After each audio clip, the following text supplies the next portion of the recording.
My mom told me a story of my granddad going to the local tractor shop. And my granddad goes there. He was the owner of one of the cotton gins here in Mound Bayou. But he goes to the local tractor shop there in Cleveland, Mississippi, stands in the back, wait for his turn to go to the counter. And they had a new boy in the back behind the counter working there, so he didn't know most of the customers, but yet he was young and he was working back there with them. There were other people at the counter, my granddad standing back there with his hat on, waiting for his turn to come up. And all of a sudden, the little young boy hollered to the back and saw my granddad standing back there with his hat on. He said, "Hey, take your hat off." So my granddad, my mom said, just stood there with the part in his hand, was standing there waiting for his time.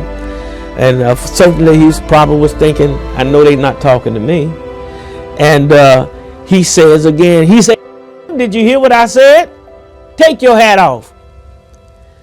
Say by that time, my granddad said they grabbed the little young guy.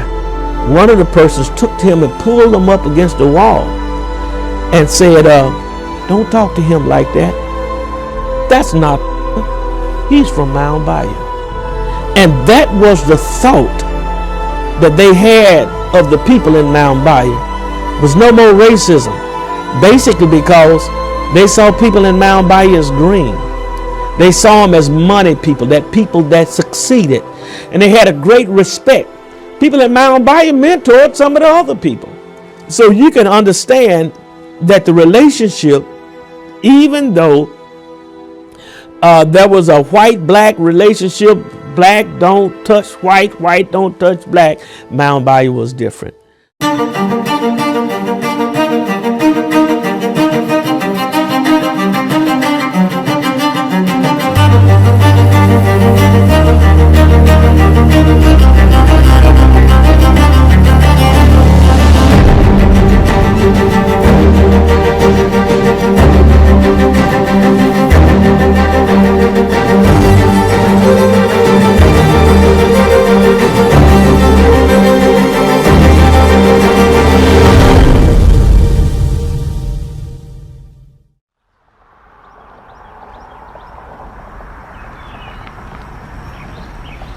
Okay, so right now we're in the Mound Bayou Museum, and we're here to tell the story of Mound Bayou, Mississippi, because we feel it's very, very important that people know, and not just for people from Mound Bayou, but nationally, they should know the story of Mound Bayou.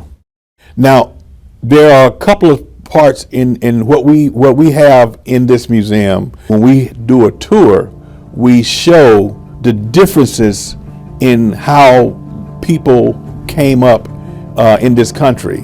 On the other side, we have a collection that we showcase in this museum by Dr. Alvin Simpson. Dr. Simpson was a professor at Alcorn. He's retired now in Atlanta, but he had been collecting African American artifacts all his life. And once he realized that there was going to be a museum here in Mound Bayou, and it being an all African American town and the history of Mound Bayou, he found that would be the perfect place to put his collection. And so we have that, and he was offered a substantial sum of money to take it somewhere else, but he preferred to bring it here because this should be the place that it should be. On the other side, you see a lot of disparity in how blacks came up in this country, and you'll see a lot of denigrating, a lot of negative images on the other side over there. A lot of postcards with the N-word, a lot of black babies, a lot of negative stereotypes all through that part of the museum. If you tour this museum, at the same time you see those images there. When we bring you to the other side, you see the progress and the prosperity that blacks were having here in Mound Bayou. Mound Bayou was founded by interested men and women that were former slaves on the plantation of Davis Bend. Davis Bend was owned by the Confederate president's brother, Joseph Davis. And because of that, because of some of the things that they did differently on those plantations, one was utilizing an Owenism. They call this type of utopian type society, which allowed one of them for the people on the plantation to educate themselves. And so they didn't stop them from being educated. And because of that, Montgomery, one of the founders, ended up being educated through the law library of Joseph Davis. And they in turn began to educate other people within the camp. So these people were highly educated, highly functional in commerce, highly functional in industrialism, commercialism, and they ran the plantation in a very pristine manner. And so much so that they had the highest grade of cotton there than anywhere else. Agriculturally, just all around, very highly educated, because they didn't go from like grade 1, grade 2, grade 3. They went from, I'm educating you, and then you pass this on to your children and your other children and your grandchildren and all of that. And so it was a passing on of education, and not just going through and I've made it. Like, I got a degree, I'm not going to be educated anymore, but education became a life. And those people that were educated there, friends, when they finally had to leave and go and make their own country, their own city, and they call it their country, they came to this place 100 miles north of Vicksburg.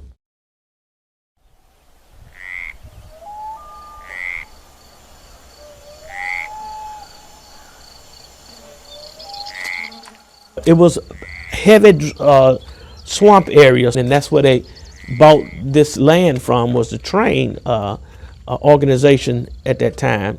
The train organization really had a problem selling it to other people, but they thought maybe we can offer this to the blacks, and maybe because they came from Africa and they can deal with malaria and mosquitoes better than anybody else, we'll sell it to them. They did. But these people that came, the Montgomerys and the Davises and the Greens, all of the rest of them that came, they drained the swamp. And this was the real swamp draining. They actually drained the swamp land, and they strategically drew up how to do it. And within so many years, Mound Bayou became a thriving, powerful city. There was a time, even while they was draining that swamp, even while they were building Mound Bayou, that Montgomery would make a statement to them that why are you having a problem? Because many of them did. Some of them could not see what he saw, the vision. And he would say, didn't you do this on behalf of your master? Didn't you do this because your master told you to do it? Can you not do it for yourself and your children that comes behind you? And as he told them that, and he would tell them, as Moses did when he was leading the children of Israel out of Egypt into the promised land.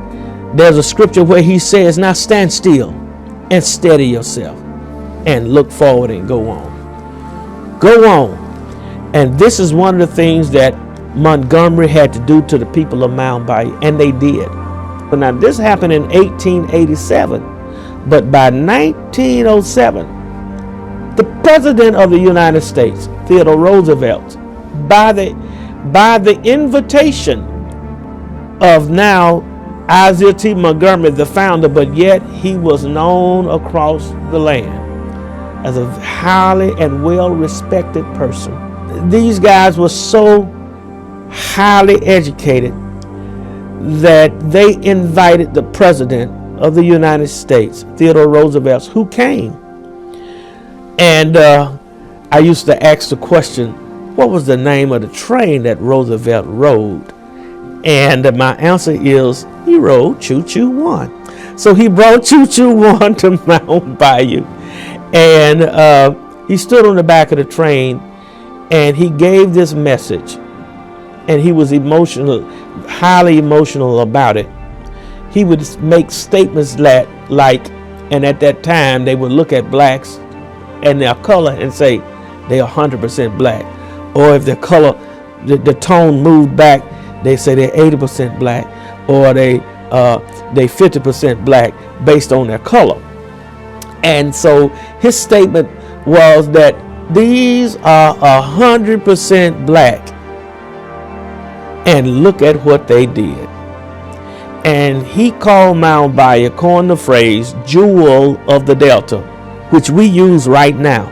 Mount Bayou is the jewel of the Delta, and Theodore Roosevelt gave us that. And so when he came and coined Mount Bayou the jewel of the Delta, he actually gave us a spurt here in Mount Bayou to become that jewel, to really show that jewel. And so, and the reason that he did that, when he looked up and down, it was written that when he looked up and down that road and he saw white picket fences around huge homes, which was built first and second and some on the third floor homes. And they were magnificent, and the money that was spent in Mount Bayou was high, because there were more millionaires per capita in Mount Bayou than any other city in Mississippi, because cotton had done this. So he would tell that story, and he would look at Mount Bayou and say, this is the jewel of the Delta. And years later he would go down, such as speaking at the YMCA in DC and other places, and he would say, you all need to take note of the people in Mount Bayou and what they did. Some of the people from Black Wall Street that started the things at Black Wall Street in Tulsa came through Mount Bayou. There's parts of history that some of the key people at Black Wall Street were married and mentored by Isaiah T. Montgomery. We had the starting of the Negro Business League through the people in Mount Bayou. Booker T. Washington utilized at the National Convention for the National Negro Business League, the keynote speaker, 12 times Isaiah T. Montgomery was the keynote speaker. 12 different years, Isaiah T. Montgomery. So that says a whole lot about our founder. Our founder must have been a well-spoken person to be able to be utilized 12 times to be a keynote speaker at the Negro Business League. Mount Bayou was different because people saw green. People saw the 6 cotton gins that Mount Bayou had, because the cotton here in Mount Bayou was the most premium cotton in the whole world. As a matter of fact, at one time, Mount Bayou set the price of cotton. The Mount Bayou cotton set the price on cotton because it was the most premium cotton. There are banners. These banners said Bolivar County leads the world in cotton production. Of course, when they make the banners, they're not going to say Mount Bayou, but people will come from all over, everywhere, just to get the Mount Bayou seal on their cotton. The whole peripheral, Cleveland, Shelby, everywhere else, the farmers will come. I need my cotton ginned in Mount Bayou so the cotton can get the stamp Mount Bayou. We had all types of stores. Up to 60 businesses were recorded at one time in Mount Bayou, where people would come from all of the plantations from all around on the weekend just to come to Mount Bayou, because it was a place where people could live and live freely. People in Mount Bayou didn't have to leave Mount Bayou. It was that haven that, you know, you could go within just the circumference of the city and get all of the things that you needed in the city right here. Even the bottling company in Mount Bayou. That bottling company is not down in history that it started Coca-Cola, but that's what is being said by the people here in Mount Bayou. Of course, people wouldn't give blacks the credit for starting something like Coca-Cola. But this was said all of my life, that Coca-Cola got started in Mound Bayou, Mississippi. And of course, you'll see these bottles that's here in this museum, that these bottles come from Mound Bayou Bottling Company. And the bottling company was later sold to somewhere else, but we had our own bottling company here in Mound Bayou. And Booker T. Washington and the founder of Mound Bayou would go other places and talk about it. In a speech in 1912, Mr. Montgomery began to mention this as well in his speech about the bottling company in Mound Bayou. Now, Booker T. Washington talks about, and some of the older people that even I ran into as a child, that talked about Mound Bayou used to smell so good. When you come to Mound Bayou, it smells so good because there was a bread company here. And the name of it was Wonder Bread. It started in Mound Bayou. The book that Booker T. Washington wrote, The Town Owned by Negroes, and he talks about Mound Bayou extensively. He talks about Wonder Bread getting started in Mound Bayou, Mississippi. These are important facts, but they were disregarded by the regular media, disregarded by historians, because a lot of it came from Mound Bayou. Irregardless of all of that, Mound Bayou still has that history, and that history has to be exposed. Such as the oil mill, which was the greatest opening and the greatest accomplishment at that time for African Americans in this country, when Booker T. Washington came and was the keynote speaker at the opening of that Mound Bayou oil mill. And they worked so hard against the people in Mound Bayou to stop the success of the oil mill. So much so that finally, even through the efforts of the people of Mound Bayou to put white people out front, some of their white friends out front, to keep them from coming against that, they bought that and they decided we still are going to stop utilizing the people in Mound Bayou. So they couldn't sail outside of Mound Bayou. And so they white capped. What we call white cap. They stopped the organization from operating. This is our powerful history. Booker T. Washington mentored somebody named Charles Banks, who Banks, when he came, opened a bank. And Mound Bayou then had a strong financial piece that kept Mound Bayou rolling. Charles Banks was a genius in finances, and they recognized that and knew it.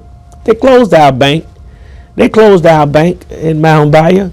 And the reason that Mississippi, who was not regulated by the federal at that time, closed our bank, because there was some type of outside agitators that had a problem.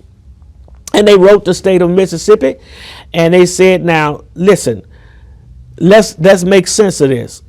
How can you allow a person or people that hold assets in the bank to record 100% asset for their holdings, and they're only 80% people?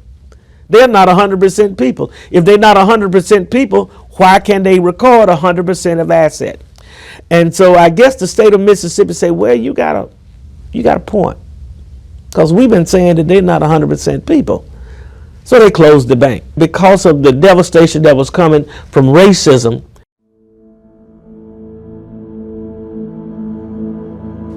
There were certain rules and certain laws and unspoken rules, but yet spoken. Certain things that you do, certain things that you don't do. And people knew how to live by those laws.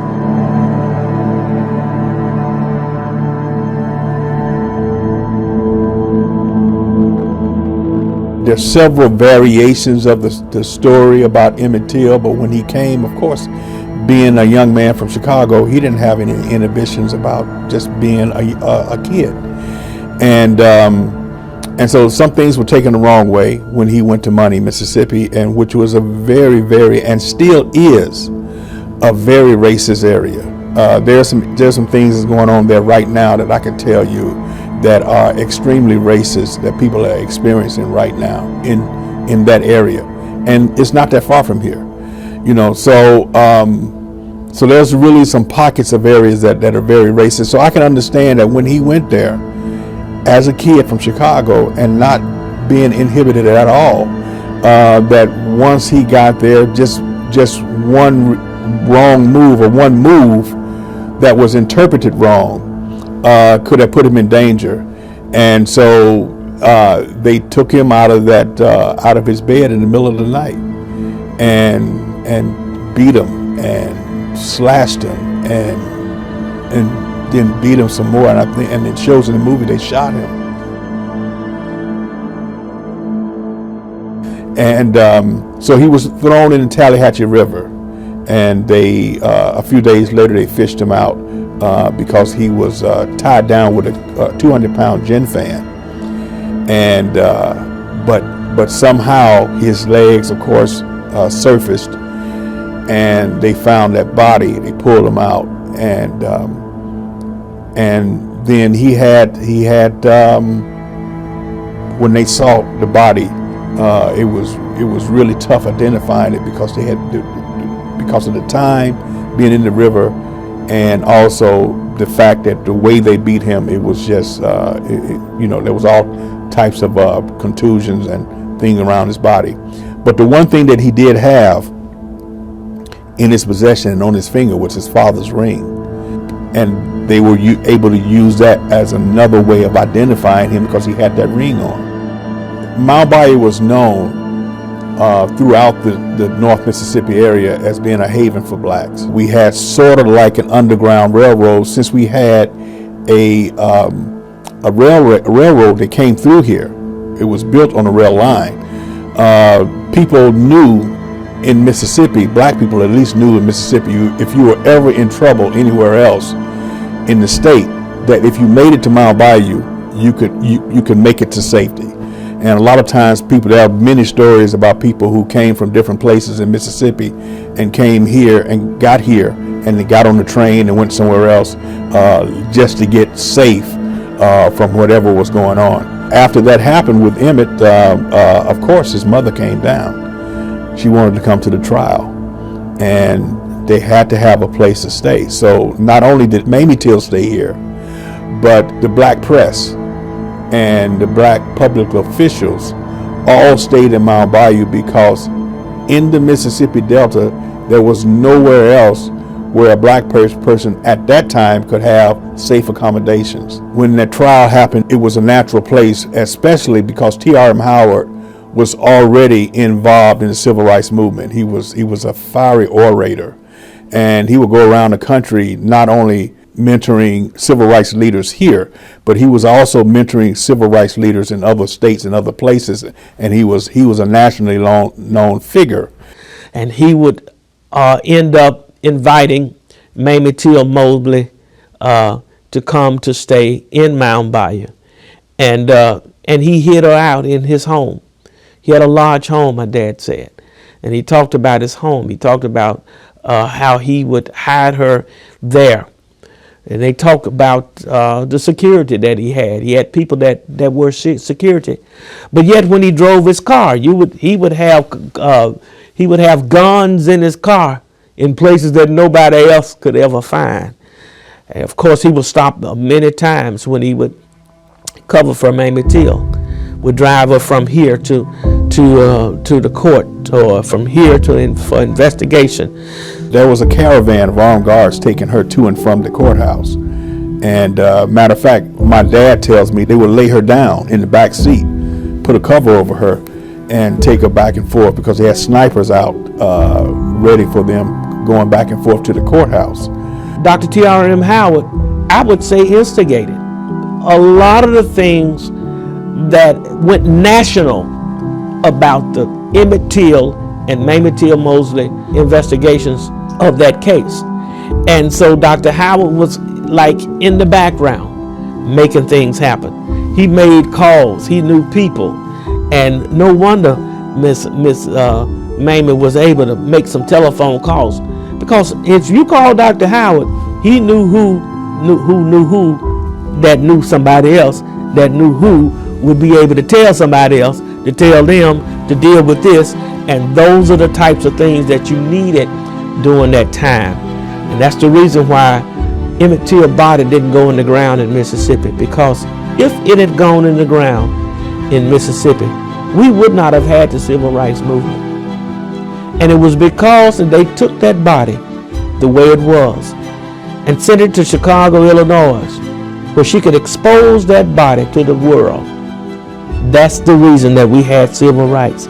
If there was not a civil rights movement, then there would not have been a pause in that, and then we could send it all the way back to contribute that to the work that Dr. T.R.M. Howard did during the time of the Emmett Till trials. Mamie Till, not only, she did not come, when she came to Mound Bayou, she did not come to a strange place.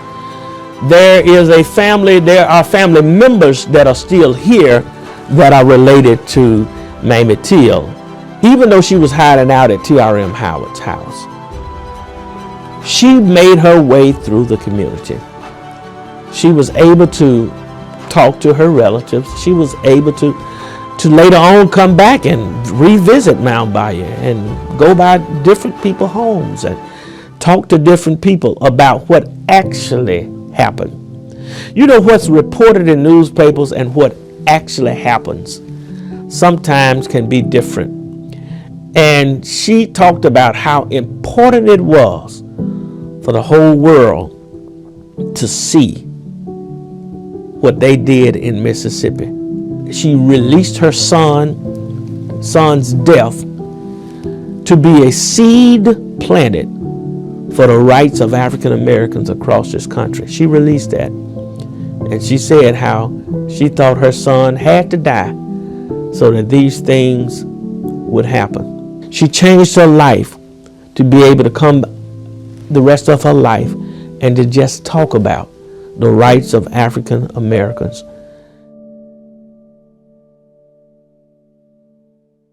We were offered a collection from the Mamie Till Women of the Movement story. When they separated the sets, they gave the DeSable Museum and the Mamie Till house that they're going to refurbish. The set that was used for Mississippi we have here. Now we have that ring here in that museum that they use in the film. We have the bed that Emmett was taken out of in the movie. And so most of those things we are putting together for another part of the tour. You know, you'll have Mound Bayou, you have the other side, and then you'll have the Emmett Till story, the Women of the Movement story here at this museum in Mound Bayou.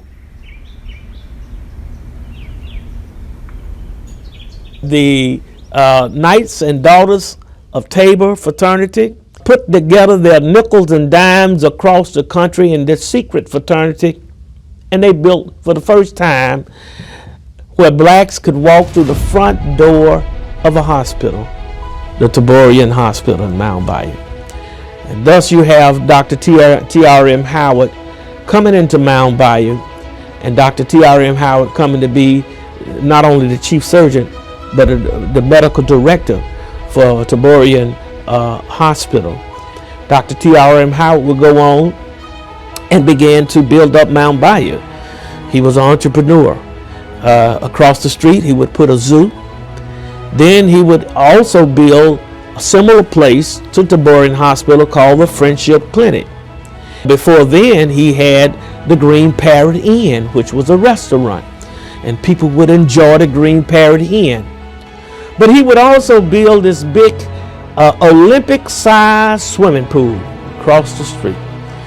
And young people all over would come and jump off of the high diving board, the low diving board, and just have a good time right here in the Mississippi Delta in the 1950s. Would you believe black people were able to not be discriminated at an Olympic-sized public swimming pool? The only place that you'll find it in Mississippi. And would you believe that Dr. T.R.M. Howard still had time to be a doctor? He was such a wonderful doctor that even the whites would have him to come and see personally their family members. It was all known that, of course, at night that he would go and visit some of the other people, but yet they wouldn't, I guess, come to Mount Bayou, but they paid him to come to be doctors for their family members as well.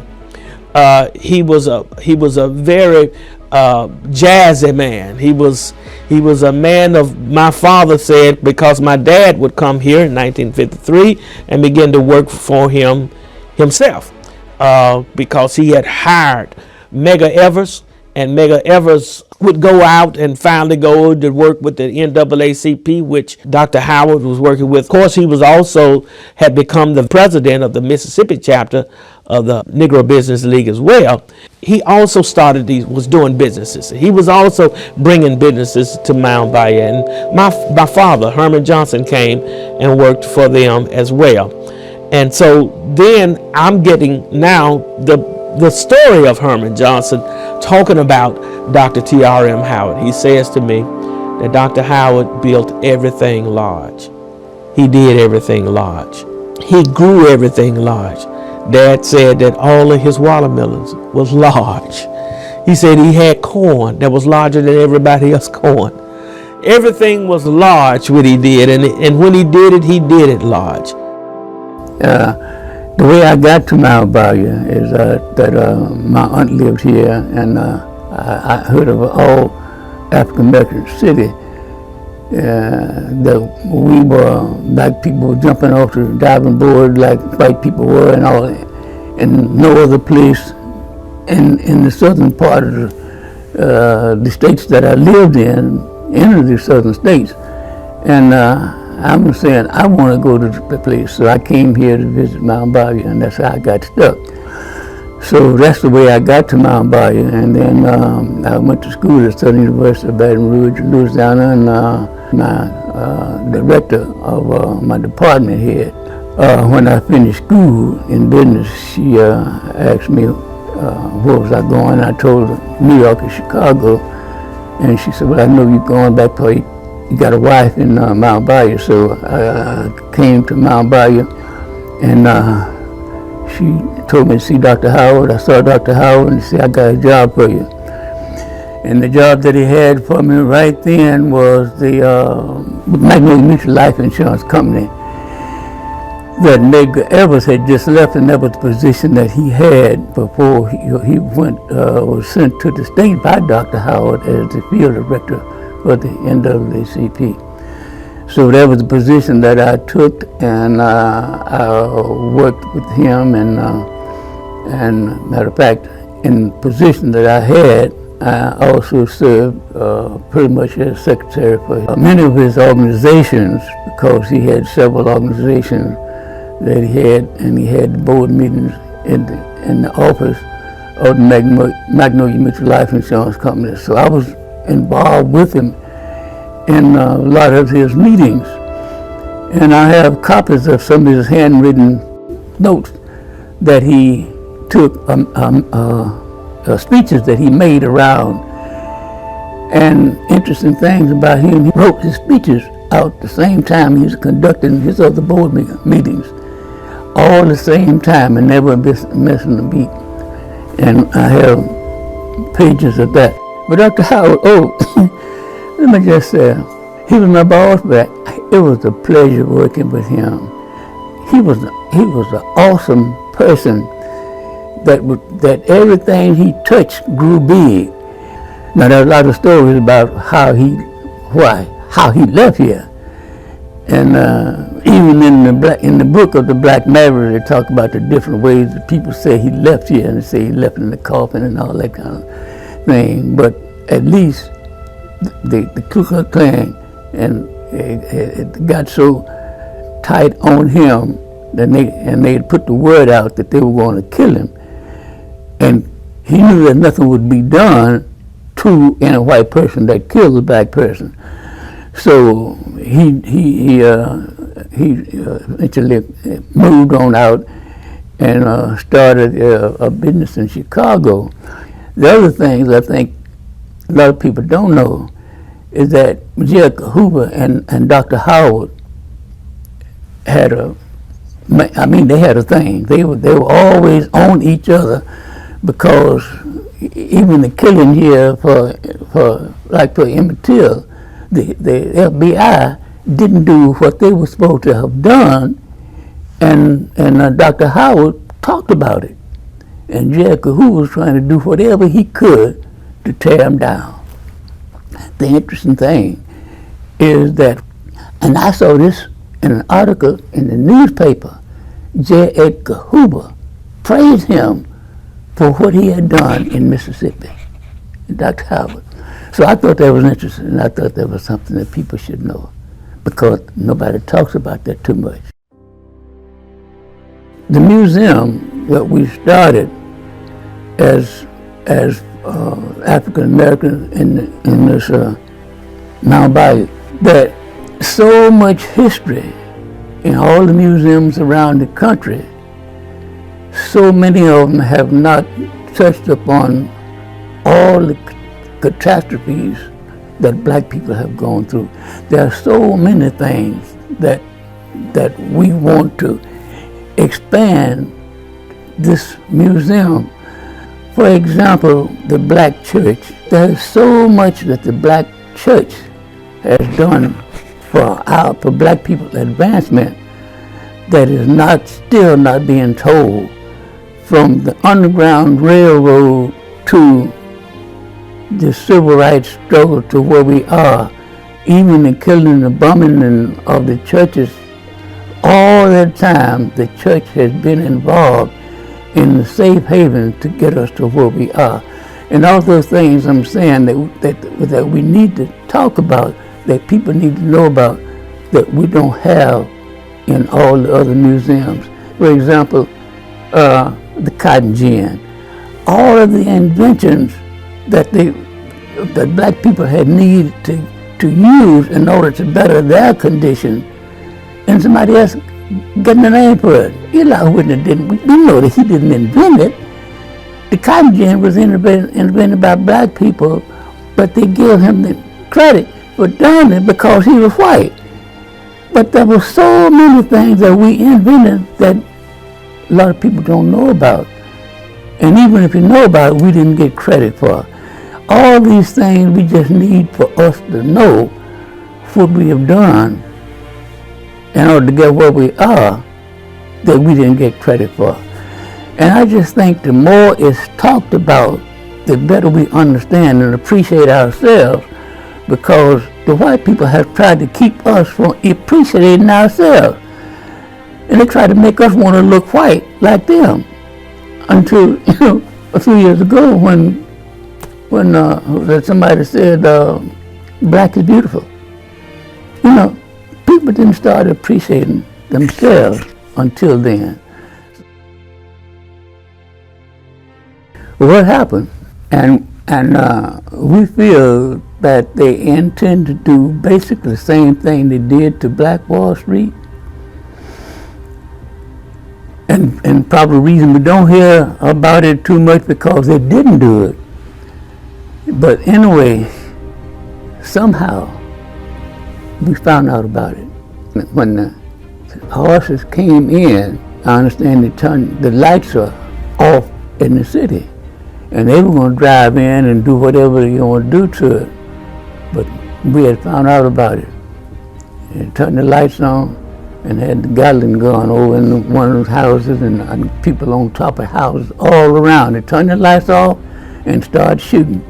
And the people on the horses, the clan, everybody, they turned around and went back, and then they came back. So that's why we're still here.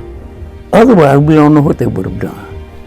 Another thing a lot of people may or may not know, but it is in the history book, that Mount Bayou for many years had the best grade of cotton in the world, not just in Mississippi, in the world. Now, there's a story behind that people don't talk about too much. The reason they were able to have that best grade of cotton is because the way the founders of Mound Bayou got here and who they were when they got here. Black people have always been smart. Even the slaves that came over, they were smart. And that's why white people didn't want them to communicate with each other, because they didn't want them to know what they knew. They didn't want them to share their information with others and teach them. When the black people at Davis Bend and the slaves on Davis Bend, they were not only able to slip and read, but Davis allowed them, and not only allowed them, but provided books for them to read and write. And they got so smart until they were able to run the stores, negotiate the land, buy the cotton, sell the cotton, and buy everything. They were able to have the books. So when the Union Army came in and started destroying all the white folk land, the land had been turned over to the black folk. So they owned the property for a while, and then they, later on they came back and took it all back. But by that time, the black people knew how to do things, and they founded Mound Bayou, and they survived and did a whole lot of things that they were doing other places. And that's why they were able to have even the white folk who around was slipping that cotton into Mound Bayou to get the Mound Bayou tag on it, because it's the best grade of cotton in the world. So those are the kind of things that not only people don't know, but if they do know, they try to keep it quiet. There is so much history. Well, I don't know if it's in the point in talking about that, but maybe it is the point of talking about that, because the more we talk about, the more people understand how our history has been tried to keep out of the real history books that's being taught into the schools. For example, Dad came here, but when he came over here and picked up a history book to see how much about Mound Bayou, and he couldn't find it, he went to the index, and it said Mound Bayou, and it had just a sentence in there about Mound Bayou. Nothing about Mound Bayou. They didn't even have in the history book about the history of anything about how Mound Bayou was founded and all of that. So that's why I try to say to everybody, if you want to know the history of yourself, you have to find it somewhere else. You won't find it in the history books that's being taught in the schools. Then that's the way to find the history of black people, is that you have to go over and search for it from history books that have been written by black people or some other person that has the interest of us in heart. And there are some many books out, and we have some here that share the introduction to the struggles that we've gone through in order to get where we are. Now, and I'm not just saying the struggles of what we have gone through. Most of the time, all our lives that we've been here, for the most part, they've been against Mound Bayou.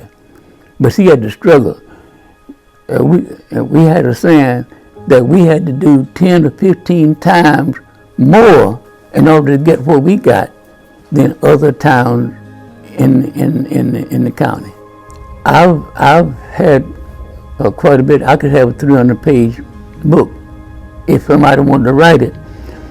So I know that we don't have time to do that. I just think about all the things that we've tried to do here in Mound Bayou and the struggle we've had to get to where we are in Mound Bayou after the initial number of years. For about 60-some years, they've done everything they could to prevent. But the struggle that the white people are doing right now is trying to stop us from voting. And we know that's wrong. But they want to try to own, and let me just say what I've said to some of the people around. It's the same thing as many years when the black truck driver, how they did him in California, came, and he said, can't we all just get along? This country would be a whole lot better place if we all worked together.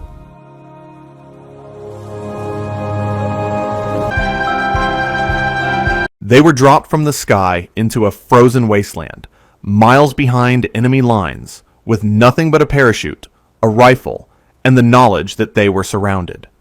The temperature was 20 degrees below zero. The enemy was everywhere. But the biggest battle these men faced wasn't against the North Korean army waiting in the dark. It was against the United States Army that had sent them there.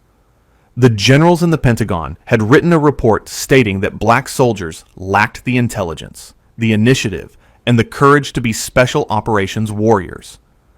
They said a black man could dig a ditch or drive a truck, but he could never be a ranger. They were wrong. This is the story of the only all-black Special Forces unit in American history. A group of men who took the most elite title the military had to offer and drenched it in their own blood and glory. Before we jump into the fire with them, I want to see who's holding the line with us today. We are building a community of people who respect real history here. So do me a favor. Go down to the comments right now and sound off with your city and state. Let's map out exactly where the real patriots are watching from today. Check in below, and let's get into it. Imagine the United States Army in 1950. 5 years had passed since the end of World War II, the war that was supposed to kill fascism and prove that freedom was the ultimate power. But inside the American military machine, the old rot of racism was still eating away at the foundation. President Truman had signed the order to desegregate the military 2 years prior, but a signature on a piece of paper in Washington does not change the hearts of men in the barracks. The Army was still profoundly, stubbornly divided. The officers were almost exclusively white. The elite units were white. The prevailing wisdom, taught in the war colleges and whispered in the officers' clubs, was based on a notorious study from 1925 that claimed African Americans were a subservient race, mentally inferior, and cowardly in the face of danger. This wasn't just prejudice, it was policy. It was the doctrine that decided who got a rifle and who got a shovel. But in June of 1950, that doctrine collided with a brutal reality. The North Korean People's Army, backed by Soviet tanks and Chinese strategy, smashed across the 38th parallel. They didn't just beat the South Korean forces, they annihilated them. The American advisors and the first troops sent in to stop the bleeding were pushed back, overrun, and humiliated. The U.S. Army, fat and happy from the victory of W2, was suddenly fighting for its life in a country of steep mountains and rice paddies that smelled of human waste and death. They were pushed all the way back to the Pusan perimeter, a tiny corner of the peninsula, with their backs against the sea. Desperation has a way of clarifying things. The Army realized it couldn't win this war with the tactics of 1945. They needed shock troops. They needed men who could move fast, strike hard, and vanish. They needed raiders. They needed rangers. The call went out to form new airborne ranger companies, elite, independent units that would answer directly to the Corps commanders. These weren't going to be standard infantry.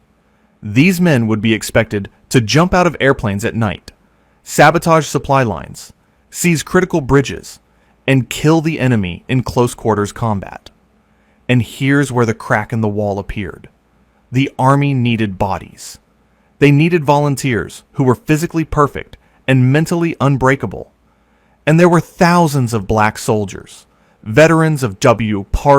and hungry young recruits who were tired of driving trucks. They were tired of being told they were second class. When the call for airborne rangers went out, they didn't just step forward, they surged. The Army leadership was faced with a dilemma. They could integrate these black volunteers into white ranger companies, which would violate the unwritten social codes of the time and allegedly destroy morale, or they could reject them and lose a massive pool of talent. They chose a third option, one that was cynical but unintentionally historic. They decided to create a single, segregated ranger company. They would gather all the black volunteers, put them in one unit, and see if they would sink or swim. It was the 2nd Ranger Infantry Company, airborne. To the brass, this was likely seen as a containment strategy. Put the Negroes together so they don't infect the white elite units. If they fail, the 1925 study is proven right. If they succeed, well, the Army gets a few dead North Koreans out of the deal. But to the men who volunteered, this wasn't an experiment. It was a challenge. It was a gauntlet thrown down in the dirt. They knew exactly what the stakes were. They knew that if they were just good, they would be ignored. If they were average, they would be disbanded. To survive, they had to be the best damn unit the United States Army had ever produced. The selection process was brutal. It was designed to weed out the weak, the hesitant, and the unsure. Of the thousands of black soldiers who applied, only a few hundred were selected for training. They were sent to Fort Benning, Georgia, the heart of the Jim Crow South. Imagine the psychological pressure. These men were training to become the ultimate warriors for a country that wouldn't let them buy a sandwich in the town next to the base. They would spend their days learning how to kill with their bare hands, how to navigate through dense forests, how to jump from C-119 flying boxcars, and then they would spend their weekends navigating a society that viewed them as subhuman. The cadre, the instructors, were tough, but the men of the 2nd Rangers were tougher. They developed a culture of ferocious excellence. They called themselves the Buffalo Rangers, a nod to the Buffalo Soldiers of the frontier days, the black cavalrymen who had earned the respect of the Apaches and the Comanches. But these new buffaloes weren't riding horses. They were riding the wind. They were airborne. And the airborne tab on the shoulder was the ultimate status symbol. It meant you weren't just a leg soldier, you were a paratrooper. You were crazy enough to jump out of a perfectly good airplane. Within the fences of Fort Benning, a unique brotherhood began to form. In a white unit, a soldier might fight for his country, or for his flag, or for the guy next to him. In the 2nd Ranger Company, they fought for something deeper. They fought for the vindication of their existence. Every push-up, every 5-mile run, every perfect landing was a middle finger to the establishment that doubted them. They were driven by a collective rage that they channeled into a cold, hard discipline. Their commander was Lieutenant Warren Bing Evans, a white officer. This was standard procedure. The Army still didn't trust black officers to command elite units entirely on their own, although the 2nd Rangers would eventually produce some of the finest black leaders in the military. Evans was a good officer, a fair man who cared about performance, not politics. But the soul of the unit resided in its NCOs, the sergeants and the corporals. Men who had seen combat in Italy and France during the Bataillon, men who knew the sound of a bullet snapping past their ear. They took the raw recruits, city kids from Detroit, farm boys from Alabama, and hammered them into a weapon. The training at Benning was not just physical, it was tactical. They learned the art of the ambush. They learned demolition. They learned how to operate at night, moving like shadows. Night operations were considered the most difficult form of infantry combat, requiring supreme trust and coordination. The generals believed black soldiers were terrified of the dark, prone to superstition and panic. The 2nd Rangers mastered the night. They learned to own the darkness, to use it as a cloak. They became creatures of the night, silent and lethal. By the fall of 1950, the 2nd Ranger Company was ready. They were physically sculpted, tactically sharp, and mentally hardened by the racism they faced every day. They had completed the arduous Ranger training cycle, suffering fewer washouts than many of the white companies. They looked impressive on the parade deck, their boots gleaming, their jump wings shining silver on their chests. But a parade deck is not a battlefield.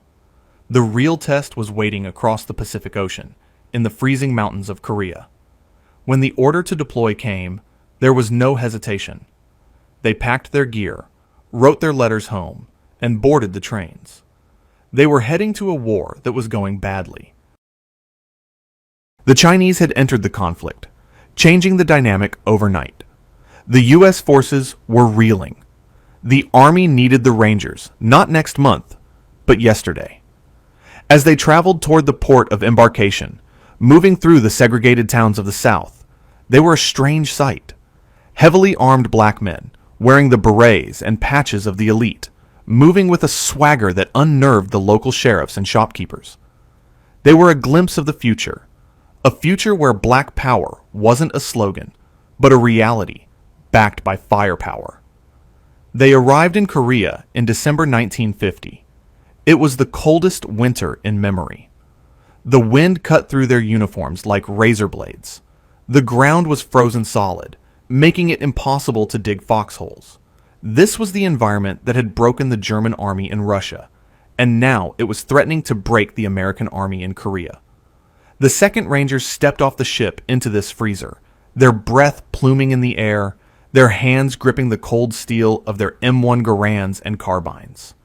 They were assigned to the 7th Infantry Division, a unit that had been battered by the Chinese offensive. The white regular infantry looked at these newcomers with a mix of curiosity and skepticism. They saw the Ranger tabs, but they also saw the black faces. The rumors had preceded them. The old lies about black troops running away, about them sleeping on guard duty. The 2nd Rangers knew they were walking into a hostile audience. They knew they had to prove themselves immediately. They couldn't afford a warm-up period. Their first missions were patrols, scouting out the enemy positions, probing the lines. It was dangerous work. The terrain was mountainous and unforgiving. One wrong step on an icy trail meant a fall into a ravine. One careless noise meant a mortar round landing on your head. But the Rangers moved with a ghost-like silence. They brought back intelligence. They engaged in small skirmishes, winning firefights against North Korean guerrillas. They were competent. They were professional. But competence wasn't enough. To shatter the stereotype, to truly make their mark, they needed a defining moment. They needed a mission that was considered impossible. And in the early months of 1951, as the UN forces prepared for a counteroffensive, that mission would arrive. It would involve airplanes, a drop zone behind enemy lines, and a village called Munsan-ni. It would be the first combat jump in the history of the Rangers, and the men of the 2nd Company were going to be the tip of the spear. The generals who doubted them were about to be given a lesson in warfare they would never forget. The mission was codenamed Operation Tomahawk. By March 1951, the stalemate of the Korean War had devolved into a gruesome, grinding cycle of taking and losing hills. General Matthew Ridgway, the brilliant and aggressive commander who had stabilized the shattered 8th Army, realized he needed to disrupt the enemy's logistics and shatter their morale. He planned a massive counteroffensive to push the Chinese and North Koreans back across the 38th parallel. The key to this offensive was a daring airborne operation. A paratrooper dropped deep behind enemy lines, near the village of Munsan-ni, designed to cut the enemy's main line of retreat and open a flanking avenue for the advancing ground troops. The Airborne Rangers were to be the spearhead of this operation. The 187th Airborne Regimental Combat Team was the main force, but the 2nd Ranger Infantry Company, Airborne, was tasked with the most critical, most dangerous objective: landing first, securing the drop zone, and establishing a protective perimeter.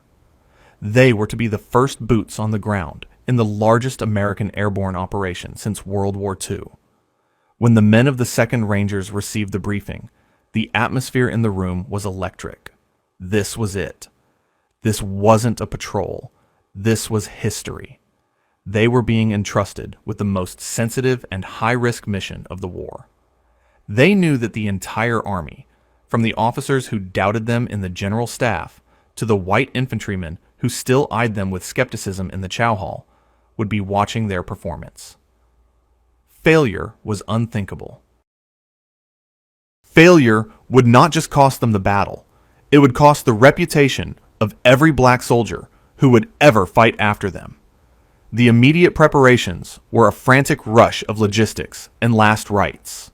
They checked their parachutes, their demolition charges, and their weapons. The cold was still their constant enemy.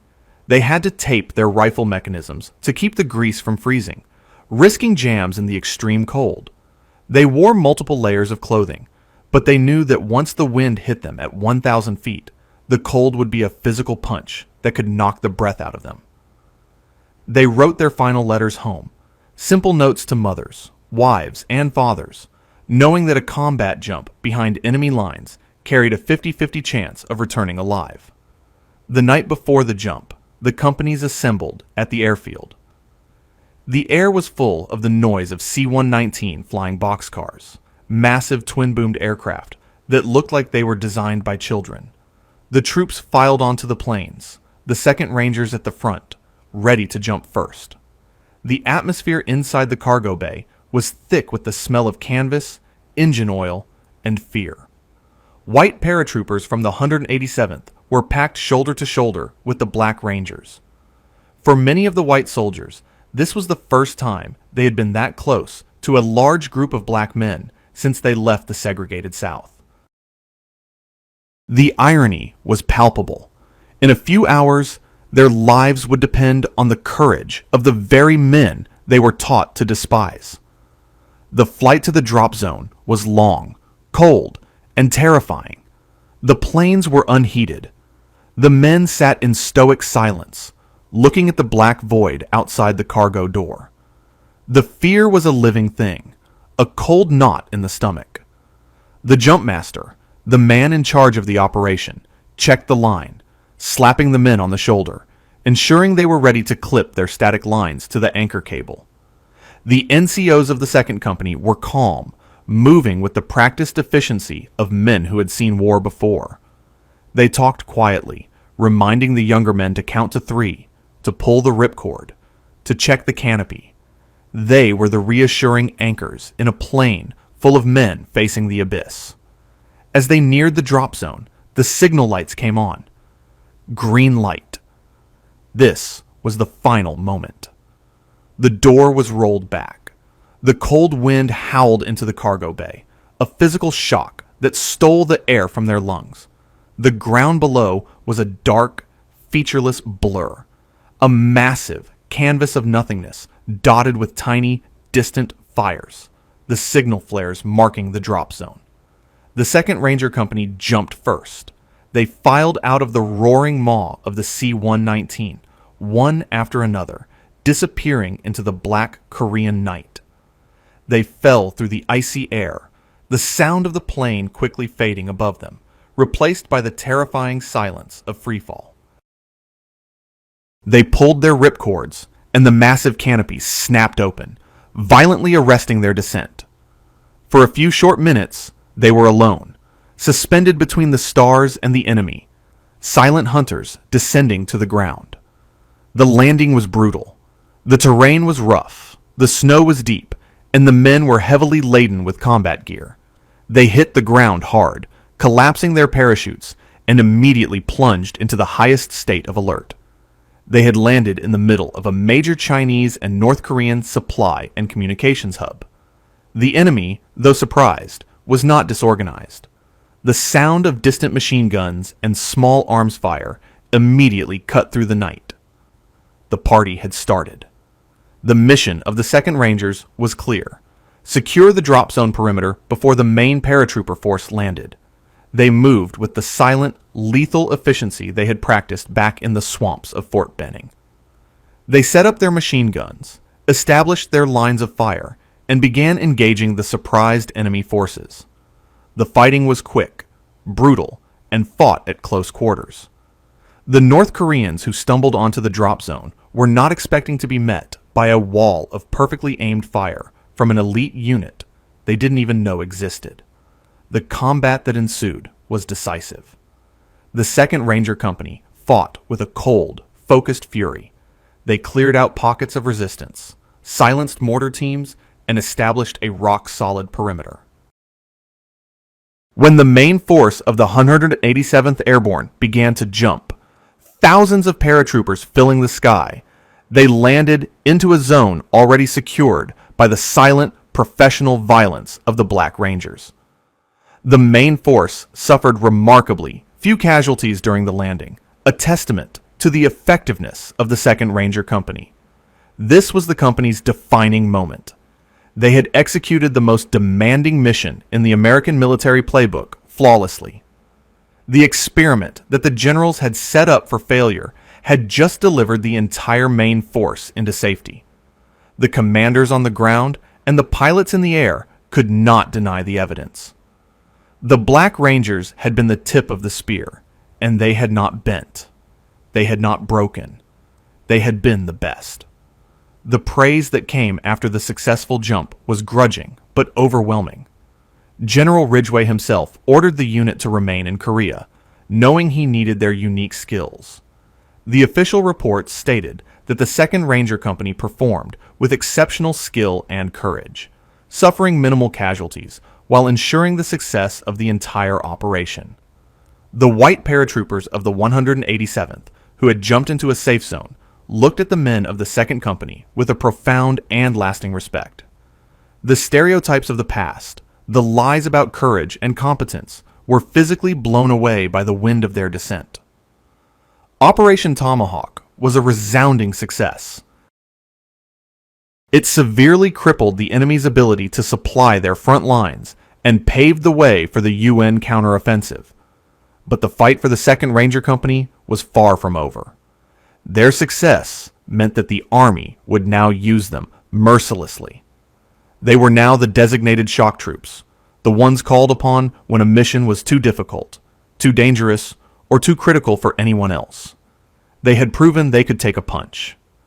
Now, the Army was going to see just how many they could withstand. The Buffalo Rangers had earned their wings, and they were about to drench them in more blood. Their journey into the frozen hell of Korea had just begun. The success of Operation Tomahawk was both the making and the undoing of the 2nd Ranger Infantry Company. They had delivered a textbook performance, proving beyond any doubt that they were an elite fighting force capable of executing the most complex missions. But in the cynical arithmetic of the military, success simply means more work. The generals, now aware of the potency of the Black Rangers, began to deploy them mercilessly, treating them as an elite, disposable hammer to smash through the most hardened enemy defenses. They were attached to the 7th Infantry Division, fighting deep in the mountainous heart of Korea. The war had settled into a brutal, grinding conflict over key pieces of terrain, jagged, nameless peaks that became monuments to senseless slaughter. The 2nd Rangers were rarely kept off the line. They were constantly on patrol, setting ambushes, probing enemy trenches, and seizing the high ground. They became specialists in what the Army called contested terrain operations, fighting where the enemy was most determined to hold and the casualties were highest. The conditions they faced were beyond harsh. The Korean winter gave way to a muddy, unforgiving spring. The frozen earth thawed into a thick, clinging sludge that sucked boots off the men's feet. They were perpetually cold, perpetually wet, and perpetually exhausted. The supply system, designed to support massive infantry units, often faltered when dealing with a small, independent ranger company operating miles from the main lines. They frequently went without hot food, fresh socks, or adequate ammunition, relying on their training and their internal bonds to survive.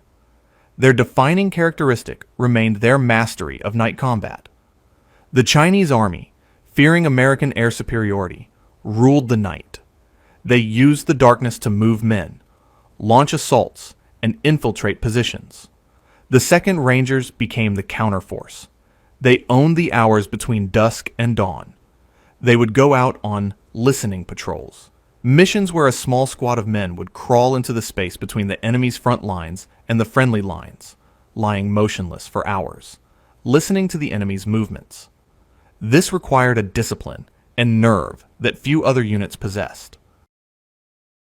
They would return not just with intelligence, but with captured prisoners and vital enemy communications, earning them a fearsome reputation among the Chinese themselves. But while their performance on the battlefield was flawless, the institutional racism of the army never completely relented. When they rotated off the line for a brief rest, the Black Rangers were still often subjected to the humiliating realities of segregation. They were segregated in the rear areas. They were often given the oldest, most dilapidated equipment. They were denied promotions and commendations that were routinely given to their white counterparts for similar acts of courage. This created a profound duality for the men. They were heroes to the Marines they supported and the GIs they fought alongside, yet they were still second-class citizens to the system they risked their lives to defend. This internal conflict forged a unique style of leadership within the 2nd Company. Their officers, men who had to fight twice as hard to get their bars, and their NCOs, veterans who had survived the humiliation of stateside training, became fiercely protective of their men. They ran their company as a closed, self-contained unit, relying on internal trust rather than external support. The Black NCOs became the emotional and tactical center of the unit. They didn't just enforce discipline, they enforced brotherhood.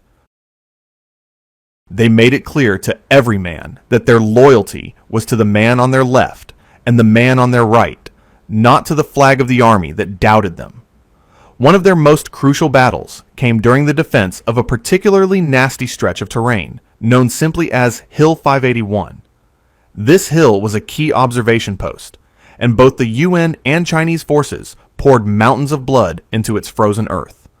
The 2nd Rangers were tasked with clearing the Chinese from a heavily fortified ridgeline that had resisted 2 previous attempts by white infantry units. The mission was classic Ranger work. A frontal assault was impossible. They had to infiltrate the position at night, scale the slope, and destroy the enemy from within.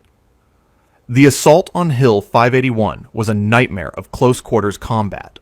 The Rangers moved under the cover of a thick, cold fog, climbing hand over hand up the near-vertical rock face. They were laden with gear, climbing through the bodies of the men who had died trying to take the hill before them. When they reached the top, they found themselves in the middle of a dug-in Chinese company. The fighting devolved into a chaotic swirl of bayonets, grenades, and fists. It was a vicious, no-quarter battle fought in the mud and the dark. The Chinese defenders, who had been ordered to hold the position at all costs, were shocked by the ferocity of the attack. They were not expecting the discipline or the rage of the Black Rangers. The Rangers fought with a controlled violence, driven by the knowledge that failure meant not just death, but the vindication of every racist lie. They cleared the ridge, bunker by bunker, until the only sound was the heavy breathing of the survivors and the cries of the wounded. They had taken the hill in a single, devastating action. The capture of Hill 581 was a major tactical victory for the 7th Division, proving once again that the 2nd Ranger Company was an elite fighting force without equal. But the very success that should have earned them respect only served to seal their fate. The Army leadership was presented with a dilemma. How could they reconcile the incredible battlefield superiority of the 2nd Ranger Company with the political and social narrative of the segregated South? The unit was a walking, talking contradiction to the prevailing military doctrine. Their unparalleled competence was, paradoxically, the biggest threat to the status quo. If a Black Ranger Company was objectively the best unit in the field, what did that say about the rest of the Army? What did that say about the Jim Crow laws back home? The Army, it seemed, was more afraid of the truth than they were of the Chinese. As the Korean War entered its stabilization phase and the front lines began to solidify near the 38th parallel, the Army began to quietly make its move. The 2nd Ranger Company, the unit that had saved the day at Munsan-ni and taken Hill 581, was too potent, too successful, and too symbolically dangerous to be allowed to continue. The Army's response was subtle, not violent, but just as final. In the spring of 1951, the order came down. It wasn't an order to disband the unit for failure, but an order to integrate the personnel into the remaining White Ranger companies. On the surface, this sounded like progress. It was technically the fulfillment of Truman's desegregation order. But to the men of the 2nd Company, it was a death sentence for their identity. They weren't being rewarded. They were being broken up. The unit, the unique brotherhood forged in the swamp of Fort Benning and the frozen hell of Korea, was being deliberately destroyed. The Buffalo Rangers were scattered. The men who had fought, bled, and died together were sent to different companies, different divisions, different parts of the front. The Army didn't want the unit's legacy to grow. They wanted its story to be diluted, its history absorbed, its memory lost in the general chaos of the war. They had been too good. They had proven too much. And for the 2nd Ranger Infantry Company, the price of excellence was annihilation. The warriors who owned the night were about to be erased by the bureaucracy. The challenge now was whether the American military and the American people would allow the story of the best Special Forces unit in the Korean War to disappear into the frozen dirt they had fought so hard to conquer. The order to integrate the 2nd Ranger Infantry Company was the final, devastating act of institutional betrayal. It was delivered not with a firing squad, but with a piece of paper, a clean, bureaucratic directive that effectively erased a legendary combat unit. The irony was corrosive. The Army claimed they were fulfilling the promise of desegregation, but the men saw it for what it was, the intentional destruction of a brotherhood that had become too powerful, too effective, and too visible.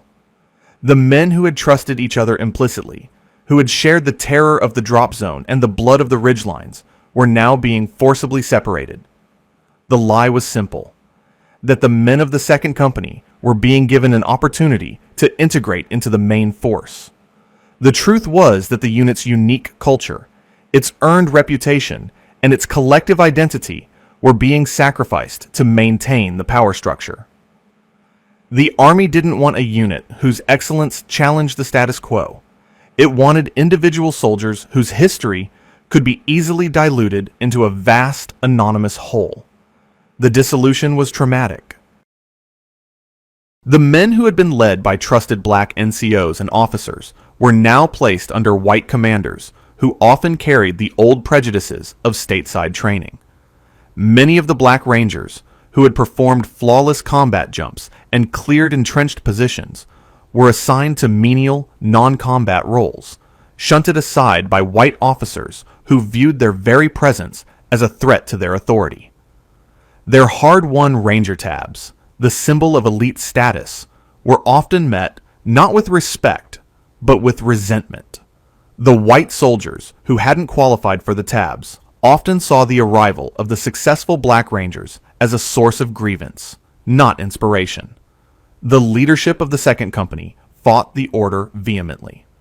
The white commanding officer, Lieutenant Evans, understood the military and moral tragedy of breaking up his most effective unit.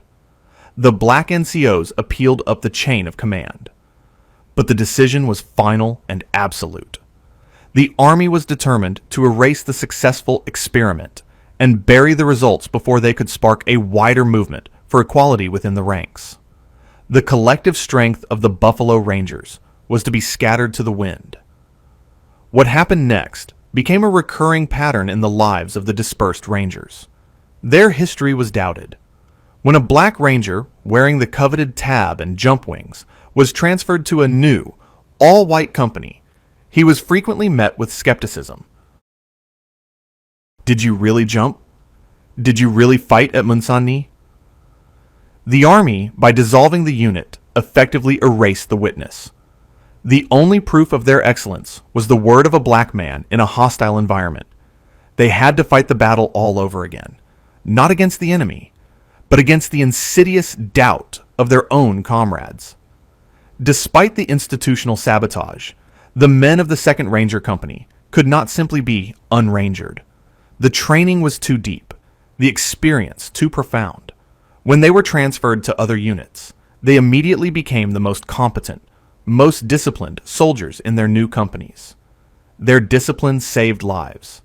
In the chaos of the Korean mountains, when green troops panicked, it was often the quiet, stoic Black Ranger who stepped forward to restore order. They became the quiet force multipliers, their presence elevating the performance of the units they joined. Many of these men went on to remarkable, if often anonymous, careers. The legacy of the 2nd Company didn't end. It was dispersed. The seeds of their courage were planted across the entire 8th Army. They served in the most desperate battles of the stabilization phase, on Porkchop Hill, in the Iron Triangle, in the endless trench warfare that characterized the end of the conflict. They continued to prove their worth, day after day, in countless small acts of heroism that never made the official history books. But the psychological damage was deep. They had fought for the highest ideal of military brotherhood, only to have the organization itself commit an act of spiritual divorce. When the Korean War finally ended with the signing of the armistice in 1953, the surviving men of the 2nd Ranger Company returned home. They didn't receive parades. They returned to the same Jim Crow laws, the same segregated buses, and the same hostile skepticism they had left behind. They had been good enough to jump behind enemy lines, but they were still not good enough to sit at a lunch counter in their own country. The Army, having achieved its goal of suppressing the unit's narrative, tried to forget the whole experiment.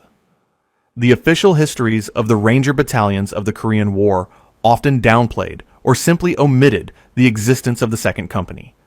The story of the first combat jump in Ranger history, a moment that should have been celebrated as a testament to the nation's progress, was often recounted without mentioning the race of the men who secured the drop zone. The Army was more comfortable celebrating the myth of unity than the reality of the struggle that achieved it. The men who returned home carried the weight of this institutional silence. They became the quiet, powerful figures in their communities. They were the veterans whose eyes held the 1,000-yard stare of combat. Men who had seen the worst the world had to offer and hadn't flinched. They were the grandfathers who taught their grandsons to stand tall, to never back down, and to never let anyone tell them they were inferior. The discipline of the 2nd Rangers became the backbone of the civil rights movement's grassroots leadership. They were the men who understood how to organize, how to follow orders, and how to maintain stoicism in the face of violent provocation. They had been trained by the Army to survive a war. They now used that training to survive and ultimately transform their country. But the history itself remained buried. Unlike the Tuskegee Airmen, whose story was popularized by journalists and filmmakers, the story of the 2nd Ranger Company remained a secret known only to the veterans themselves. They lived their lives, raised their families, and carried their history in silence, knowing that the proof of their excellence was locked away in a forgotten corner of a military archive. It would take decades for the truth to be fully exhumed. As the civil rights movement finally forced the Army to fully embrace integration, a new generation of black officers and historians began to dig into the past. They found the muster rolls. They found the after-action reports that spoke of the extraordinary bravery of the Negro Rangers at Munsanni and Hill 581.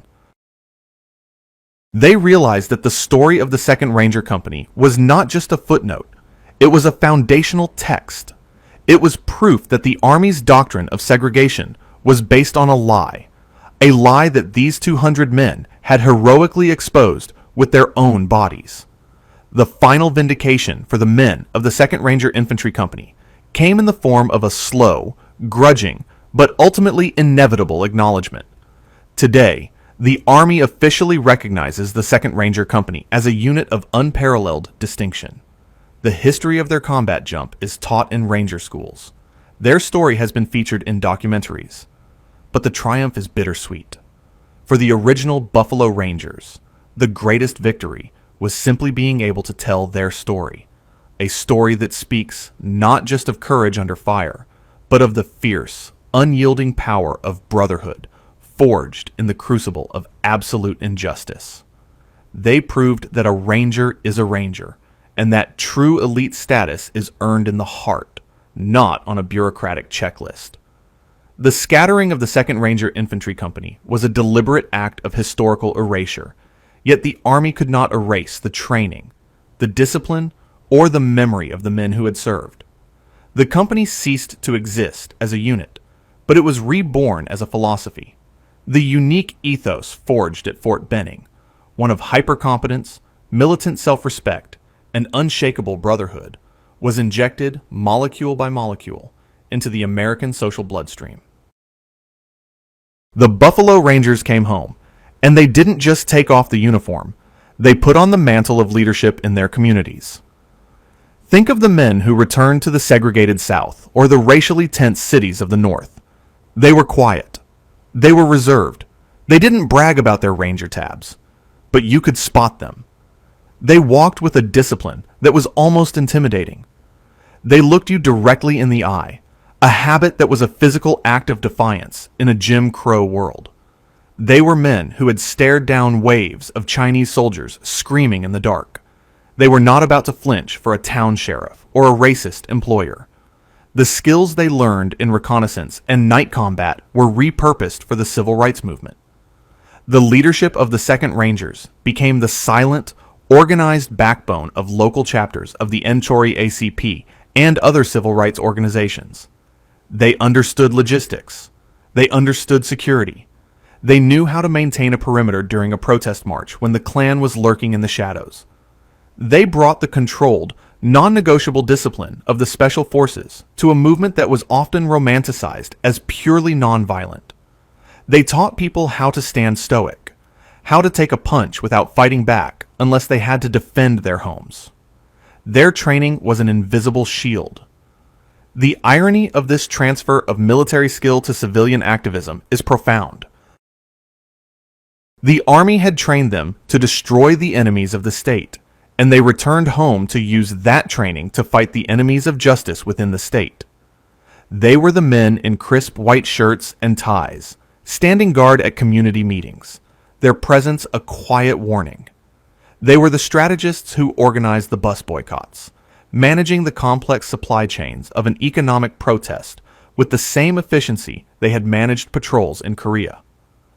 Their Ranger training, the ability to operate with minimal resources in a hostile environment, was the perfect preparation for the civil rights struggle. But the legacy also took a more abstract form: the creation of a new, non-negotiable standard of black excellence within the military. The performance of the 2nd Ranger Company was so undeniable that it permanently crippled the Army's ability to use the old, racist studies to justify segregation. The black soldiers who followed the Rangers, the paratroopers, the engineers, the airmen, didn't have to start from zero. They started from the summit of Hill 581. They started with the knowledge that the 2nd Ranger Company had already paid the blood price and proven the lie. The Army's decision to integrate black soldiers fully in the 1950s and 60s, a slow and painful process, was made inevitable by the success of the 2nd Rangers and their counterparts. You cannot, in good conscience, tell a man he is unfit to drive a truck when you have already entrusted him with the success of the largest airborne operation of the war. Their legacy was a silent, irrefutable argument for equality that resonated not in the halls of Congress, but in the after-action reports of combat veterans. Furthermore, the experience of the 2nd Rangers provided a powerful, living counter-narrative to the prevailing cultural stereotypes of the time. In the popular culture of the 1950s, black men were often portrayed as simple, jovial, or cowardly. The image of the Black Ranger, stoic, highly skilled, utterly fearless, and lethal, was a quiet but definitive rebellion against that stereotype. Though their story was initially suppressed, the men themselves were visible in their communities, living proof of a different kind of truth. They were the fathers who taught their children a history that the schools would not. They were the uncles who demanded perfection, because they knew the cost of mediocrity. The men of the 2nd Ranger Company were heroes twice over, heroes in combat and heroes in peacetime. Their lives are a profound lesson in the ethics of commitment. They were committed to the ideal of the United States, even when the nation was morally failing them. They were committed to their brothers, even when the army tried to tear them apart. And they were committed to the fight for justice, which they understood was simply the final phase of the war they had started in Korea. The story's final, bitter irony is that the true acknowledgement of their service was denied to them until most of them were gone. The Army's full recognition of the 2nd Ranger Company as one of the most distinguished units of the Korean War did not come until the 21st century. It took decades of advocacy by historians, veterans organizations, and the families of the Buffalo Rangers to push the rock of truth up the hill. The official commendations, the long overdue unit citations, the inclusion in the Ranger Hall of Fame, these were victories won in a war room, not on a battlefield. But for the few remaining survivors who lived to see their history restored, the triumph was immense. It was the moment the shame of the bureaucracy was finally lifted, and the true glory of their actions was returned to them. The legacy of the 2nd Ranger Infantry Company is not just about what they did in Korea. It is about the enduring power of truth.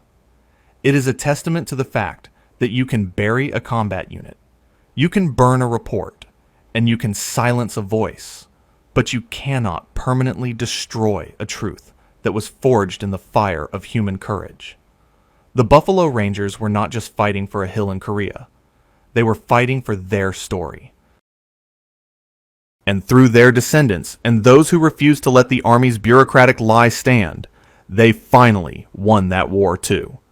They proved that a black man could not only be a ranger, but could be the best ranger, and that in the history of American warfare and the history of American justice is a victory that remains total and absolute.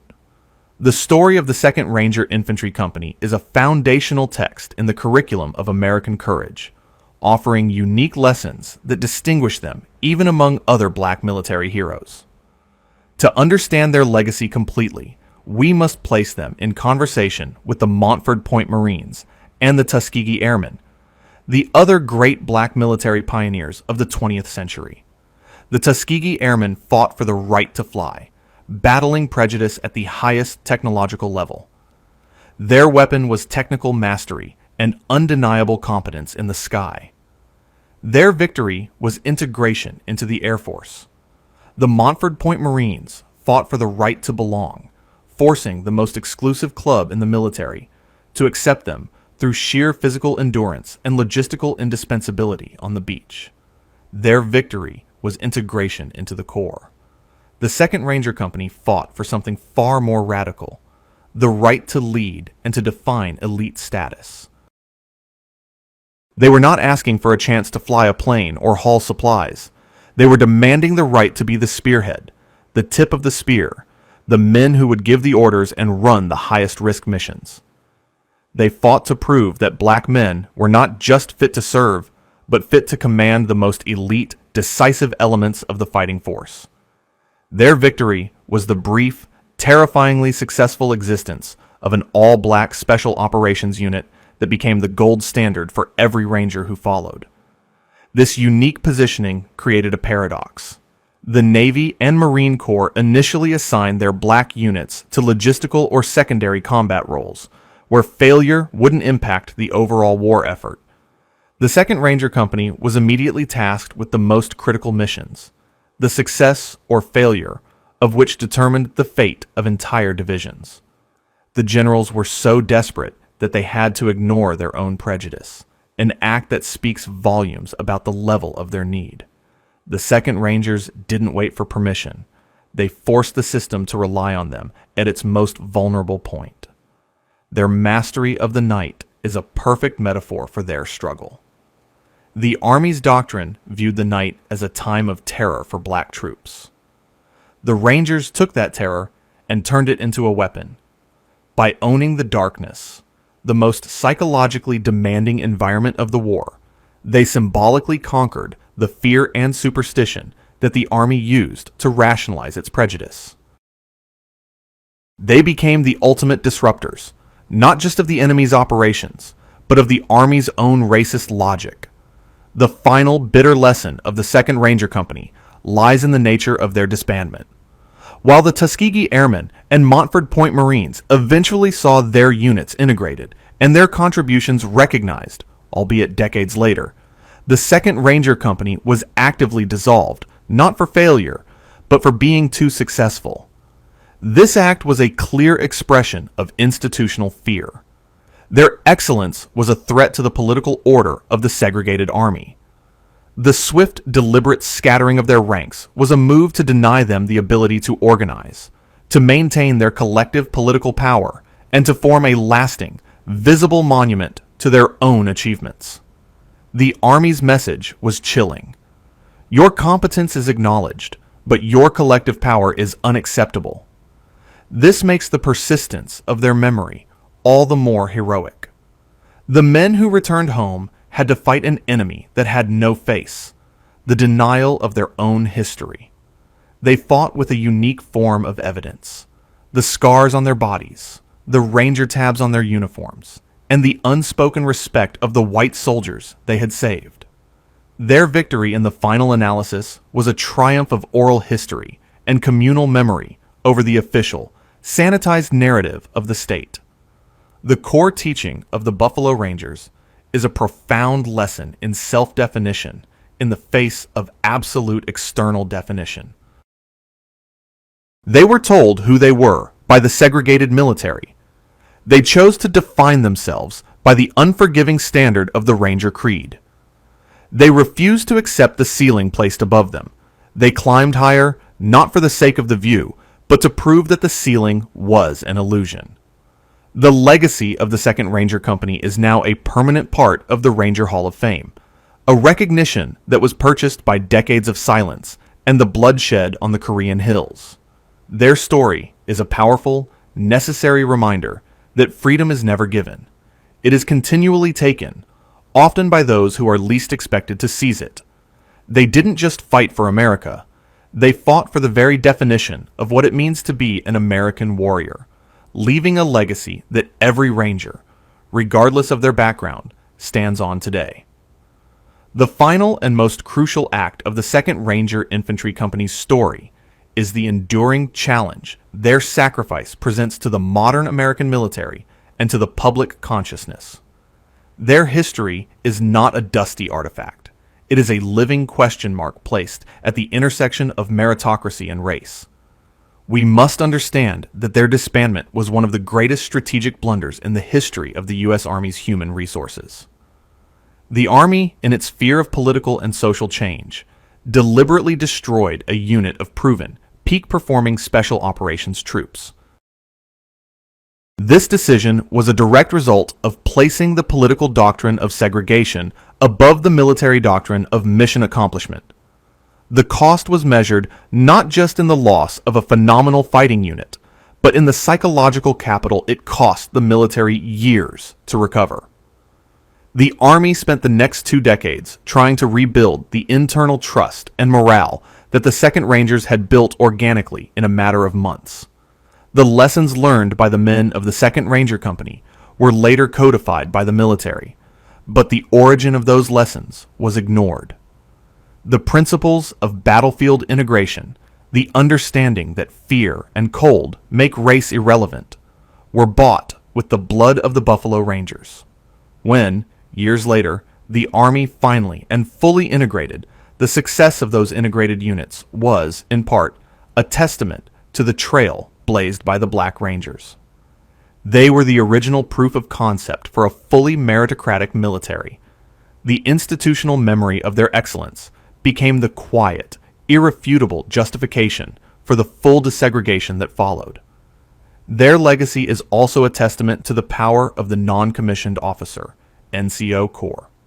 The 2nd Ranger Company excelled because its NCOs, the sergeants, who were closest to the men and furthest from the generals, were the unit's moral and tactical center. These black NCOs, having navigated the humiliation of segregated bases, understood the stakes better than any white officer. They ran a tight, professional ship because they knew that their men had to be technically superior to survive.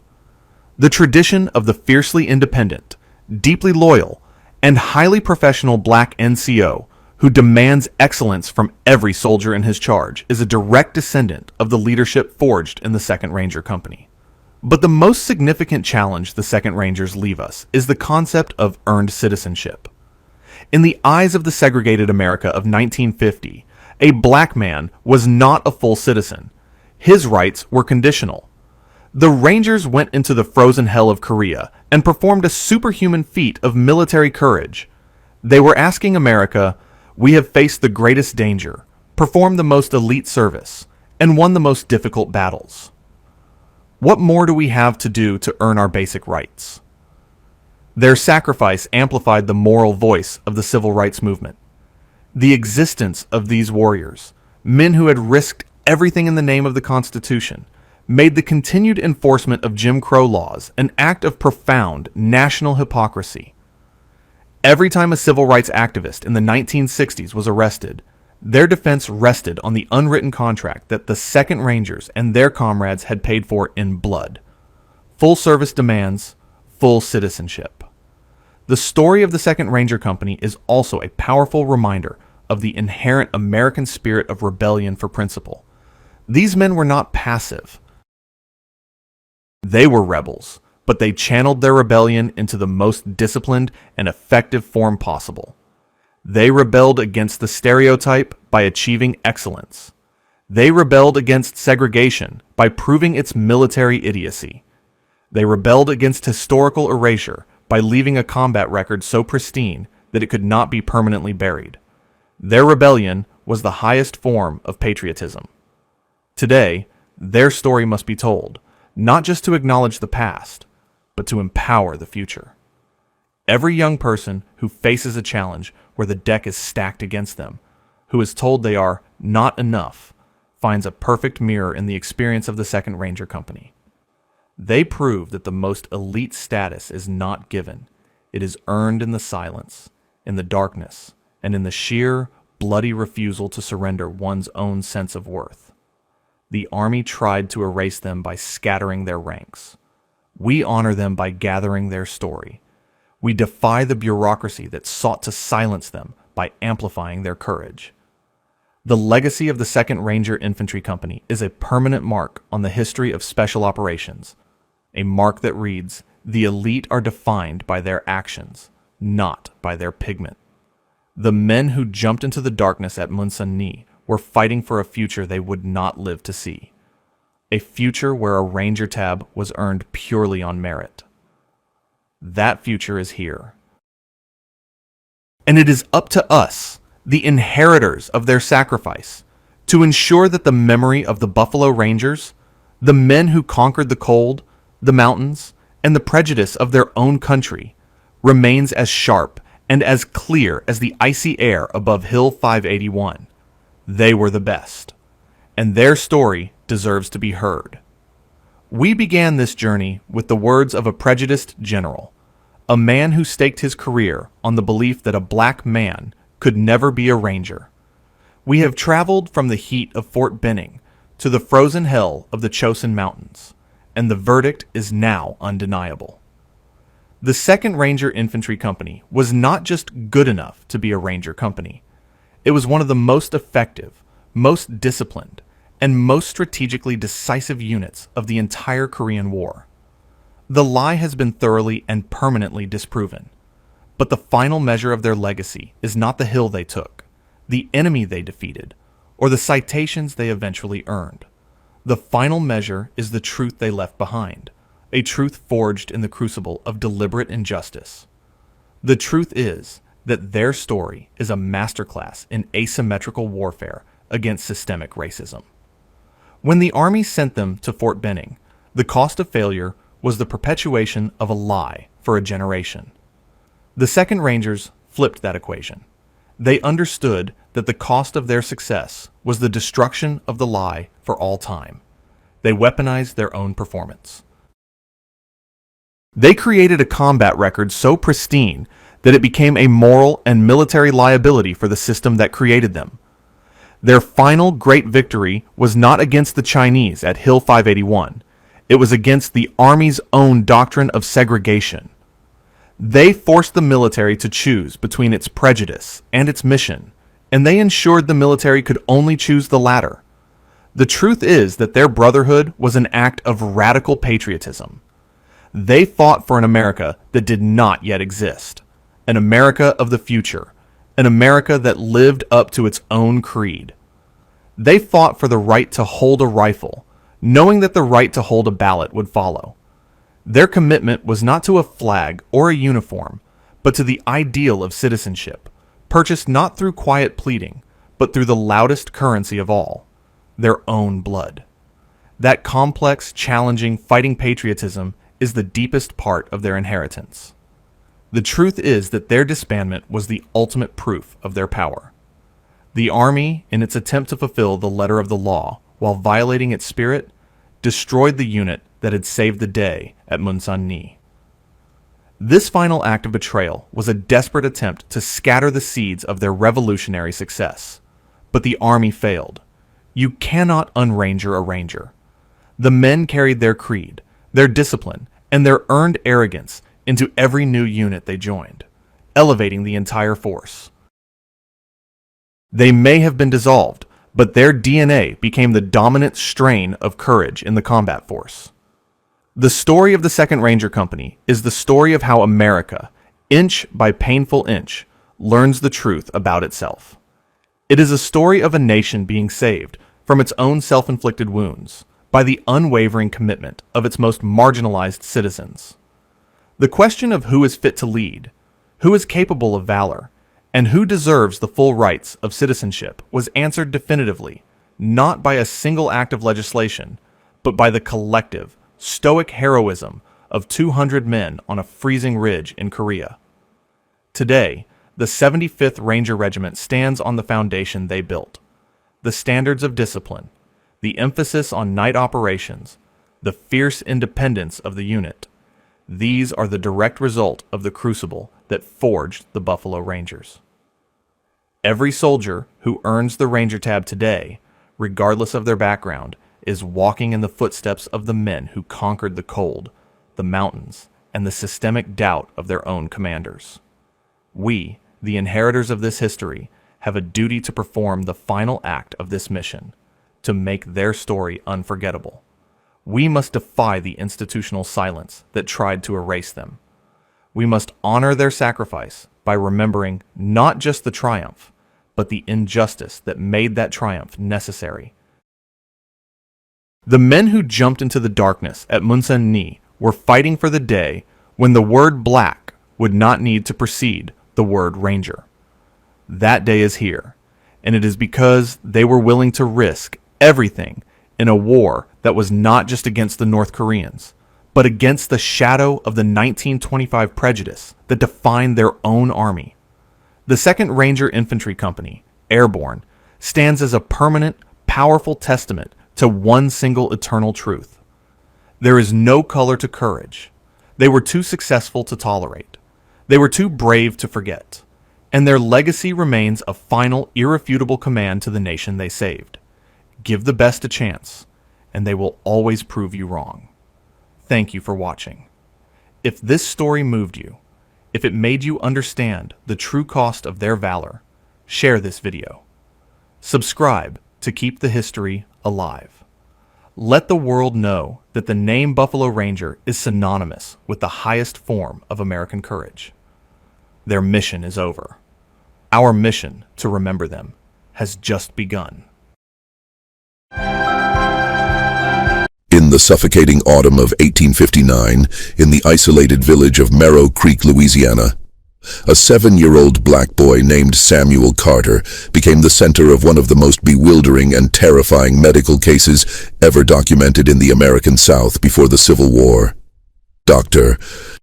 Elizabeth Monroe, the only formally trained physician in a region where medical practice was still dominated by folk healers and midwives, filled 2 leather-bound journals with observations about a child whose capabilities defied every known law of human nature.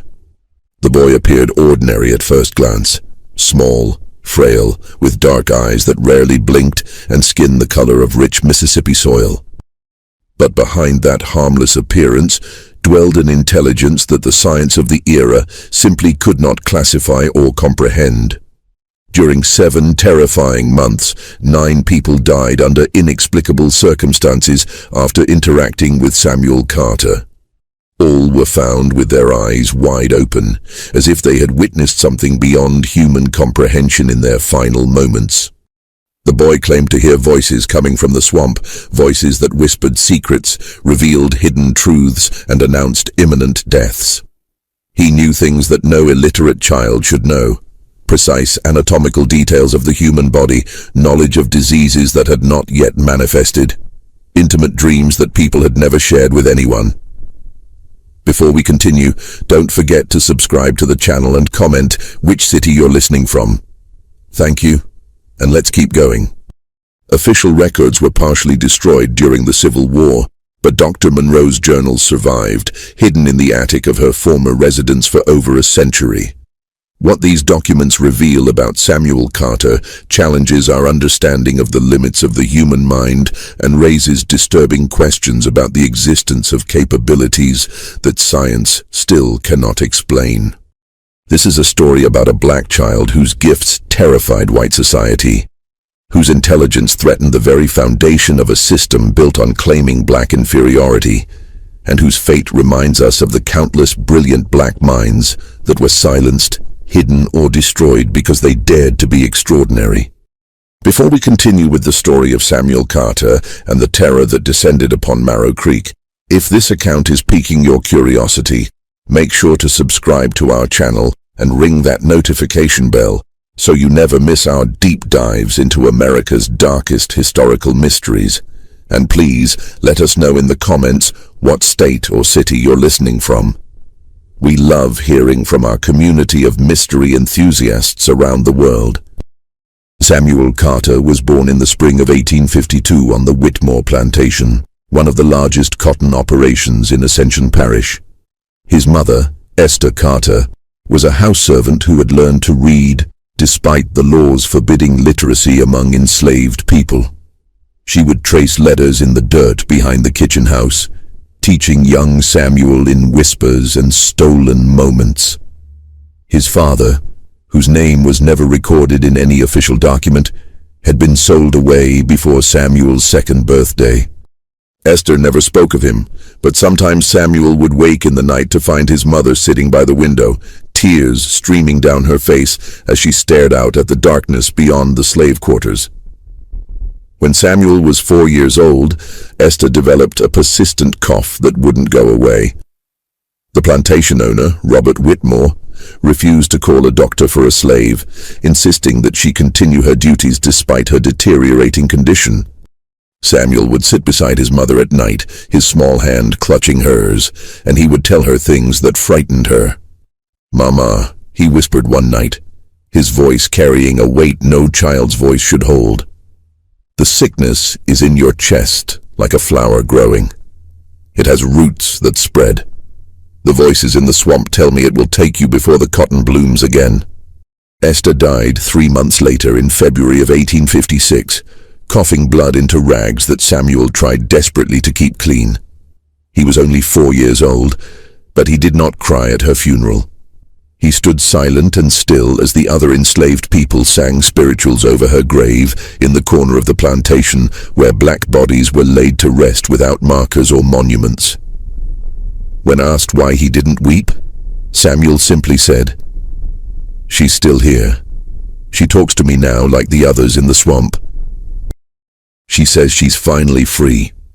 The other enslaved people on the Whitmore plantation began to fear the child.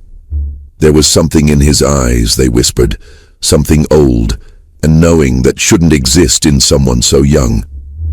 He would stare at people with an intensity that made them uncomfortable, as if he could see through their skin and into their souls. Old Jeremiah, who had been on the plantation longer than anyone could remember, told the others that Samuel had been born with a caul over his face, a sign that he could see into both worlds, the world of the living and the world of the dead. That boy got the sight, Jeremiah warned. He know things that ain't meant to be known by folks still walking this earth. Robert Whitmore noticed Samuel's strangeness as well, but his concern was different. The boy was too smart, too observant, too articulate for a slave child who had never been formally educated. When Samuel was 5, Whitmore caught him drawing in the dirt, not childish scribbles, but detailed anatomical sketches of the human heart, with labels written in careful script. "Where did you learn to write, boy?" Whitmore demanded, his voice sharp with suspicion and anger. Samuel looked up at him with those dark, unblinking eyes and said simply, "The voices teach me. They show me things in my mind that I draw in the dirt. They say the body is just a house, and when the house breaks, the person inside has to leave." This response terrified Whitmore in a way he couldn't articulate. The idea that a black child, especially one born into bondage, could possess knowledge and intelligence that exceeded his own, challenged everything his society told him about racial hierarchy and natural order. Samuel represented something dangerous, proof that the entire system of slavery was built on a lie. If a slave child could be this brilliant, this perceptive, this extraordinary without any formal education, what did that say about the claims of black inferiority that justified the entire institution? In the summer of 1856, when Samuel was 4.5 years old, Robert Whitmore made a decision that would change the boy's life forever. He sold Samuel to a slave trader passing through the parish, getting rid of the child who made him uncomfortable, who challenged his worldview simply by existing. Samuel was taken from the only home he had ever known, separated from the community that had raised him after his mother's death, and transported north along the Mississippi River. He was too valuable to be sent to the brutal labor of the cotton fields. His intelligence was too obvious, his strangeness too marketable. The trader believed he could get a premium price for such an unusual child, perhaps to a wealthy family looking for a curiosity, or to a medical institution interested in studying exceptional cases. But Samuel never made it to auction. During a stop in Marrow Creek, the slave trader, a man named Cyrus Blackwood, suddenly fell ill with violent convulsions. He died within hours, blood pouring from his nose and ears, his body racked with seizures that the local doctor couldn't explain. Samuel was there when it happened, standing calmly in the corner of the boarding house room, watching with those unblinking dark eyes as Blackwood thrashed and screamed. When questioned by the authorities, Samuel said only, "He hurt children. The voices told me what he did. They said his time was finished." Investigation into Blackwood's background revealed a disturbing pattern. Over the past 5 years, numerous enslaved children in his custody had died under suspicious circumstances.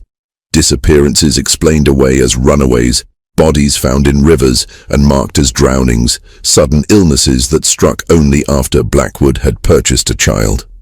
Samuel had somehow known things about Blackwood that no one had been willing to investigate. Secrets that died with the trader in that boarding house room.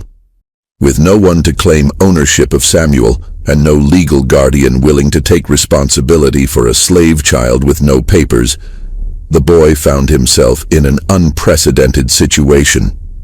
He was technically free, though that word meant almost nothing for a black child in Louisiana in 1856. The local authorities considered sending him to one of the orphanages that took in abandoned children, but those institutions refused to accept a black child. He was too young to be put to work, too strange to be adopted by any of the local families, and too intelligent to be ignored. It was Dr. Elizabeth Monroe who ultimately took Samuel into her household. Elizabeth was a rarity in the antebellum South, a woman who had studied medicine in Philadelphia and returned to Louisiana to practice despite the social stigma and legal barriers she faced. She had inherited property from her father and used her independence to live according to her own principles, which included a quiet but firm opposition to slavery. When she heard about the strange black child who had been present when Cyrus Blackwood died, her medical curiosity was piqued. When she met Samuel and looked into those dark, knowing eyes, she felt something she had never experienced before. A mixture of fascination, fear, and an overwhelming sense that this child needed protection from a world that would destroy him if given the chance. "What is your name?" Dr. Monroe asked when Samuel was brought to her home by the local sheriff, who was relieved to have someone willing to take responsibility for the boy. Samuel looked at her with that intense, unblinking gaze and said, "Samuel Carter. My mama named me Samuel because it means God has heard. She said I was born to hear things that others couldn't hear, to know things that others didn't know." The voices started talking to me before I could talk back to them. Dr. Monroe was not a superstitious woman. She had been trained in the rational methods of scientific medicine, taught to trust observation and evidence over folklore and fear. But there was something about Samuel that challenged her commitment to pure rationalism. The boy spoke with a clarity and vocabulary that should have been impossible for an illiterate child of his age. He described anatomical structures with precision that medical students struggled to achieve. And when he talked about the voices, there was no hint of madness or confusion in his demeanor, only a calm acceptance of a reality that others couldn't perceive. Dr. Monroe made Samuel a proposition. He could stay in her household, not as a servant or a ward, but as a subject of medical study. She would provide him with food, shelter, and education in exchange for his cooperation in helping her understand his unusual abilities. "I want to document what you can do," she explained. "I want to understand how your mind works, but I will not treat you as a specimen or a curiosity. You will be treated with dignity and respect, and if at any time you wish to leave, I will help you find another situation." Samuel considered her offer with a seriousness that seemed far beyond his years. "The voices say you're different from the others," he finally said. "They say you see people as people, not as property or problems. They say you're trying to understand things that scare most folks. I'll stay with you, Dr. Monroe. But you need to know something. The people who come near me, the people who mean harm or carry darkness in their hearts, they don't live very long. I don't kill them. I just know when death is coming for them. And sometimes, the voices make sure it happens faster than it would have otherwise."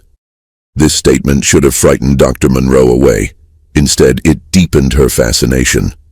She had studied cases of unusual mental abilities in her medical training, stories of people with exceptional memory, individuals who could perform complex mathematical calculations instantly, children who could reproduce musical compositions after hearing them only once. But Samuel seemed to represent something different, something that bridged the gap between exceptional cognitive ability and something that her scientific framework couldn't easily categorize. He wasn't just intelligent, he seemed to possess knowledge that he couldn't have acquired through normal learning. He didn't just have good intuition, he appeared to know specific details about people and events that no observation could have revealed. Dr. Monroe began her systematic study of Samuel Carter in August of 1856, just weeks after he came to live in her home. She created detailed records of their daily interactions, documenting his statements, his behaviors, and the uncanny accuracy of his predictions. What she discovered both amazed and terrified her. Samuel could describe the internal organs of the human body with perfect accuracy, despite never having seen an anatomy text or witnessed a medical procedure. He could predict when people were going to become ill, often weeks before the first symptoms appeared.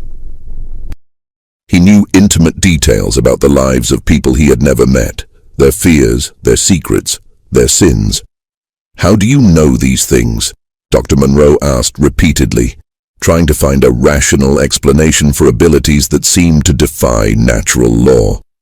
Samuel's answer was always the same. The voices tell me. They come from the swamp, from the place where the dead go but don't rest. They're people who died with unfinished business, with truths that need to be told. They use me to speak because I was born with the ability to hear them. My mama said it runs in our family. My grandmother had it and her mother before her. It's a gift and a curse, Dr. Monroe. I know things I don't want to know. I see things I wish I couldn't see. The first death that occurred after Samuel came to live with Dr. Monroe happened in September of 1856. Marcus Thornton, a wealthy plantation owner from a neighboring parish, came to Marrow Creek for business and stopped by Dr. Monroe's home to consult about persistent stomach pains. Samuel was in the house when Thornton arrived, and the boy's reaction was immediate and visceral. He backed away from the man, his dark eyes wide with something that looked like recognition and horror combined. "You shouldn't be here," Samuel said, his voice carrying an authority that seemed impossible coming from such a small child. "The voices are screaming about you. They say you killed 3 children, 2 boys and a girl. They say you buried them where no one would look, in the old cemetery behind your plantation house where the slave graves are unmarked. They say the children cry in the night, and their mothers still search for them." Marcus Thornton's face went white, then red with rage.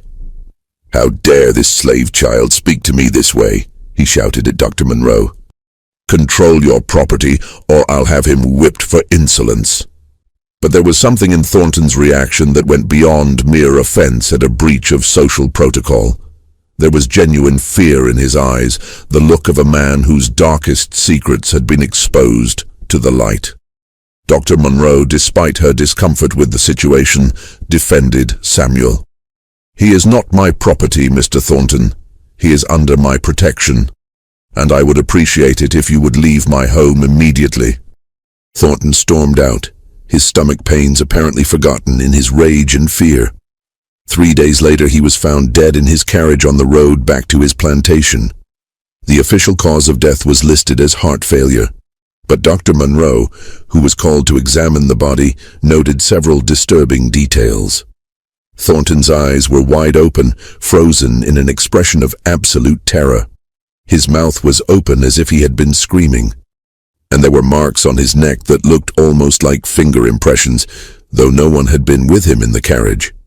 When Dr. Monroe returned home and told Samuel what had happened, the boy showed no surprise. "The voices said he wouldn't make it home," Samuel explained calmly. "They said the children he killed were waiting for him on the road. They said it was time for him to answer for what he did." Dr. Monroe felt a chill run down her spine.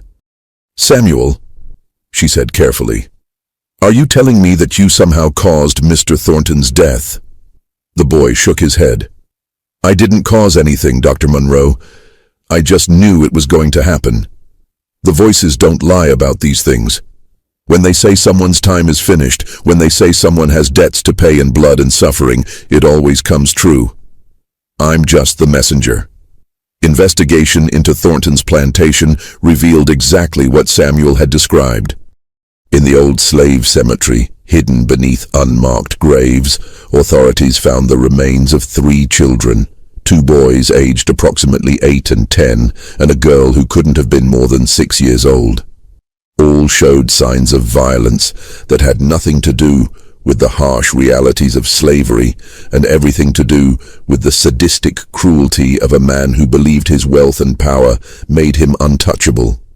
The enslaved community on Thornton's plantation, when finally given the opportunity to speak without fear of reprisal, shared stories of children who had disappeared over the years, of Thornton's private quarters, where screams were sometimes heard in the night, of a monster who wore the mask of a respected gentleman.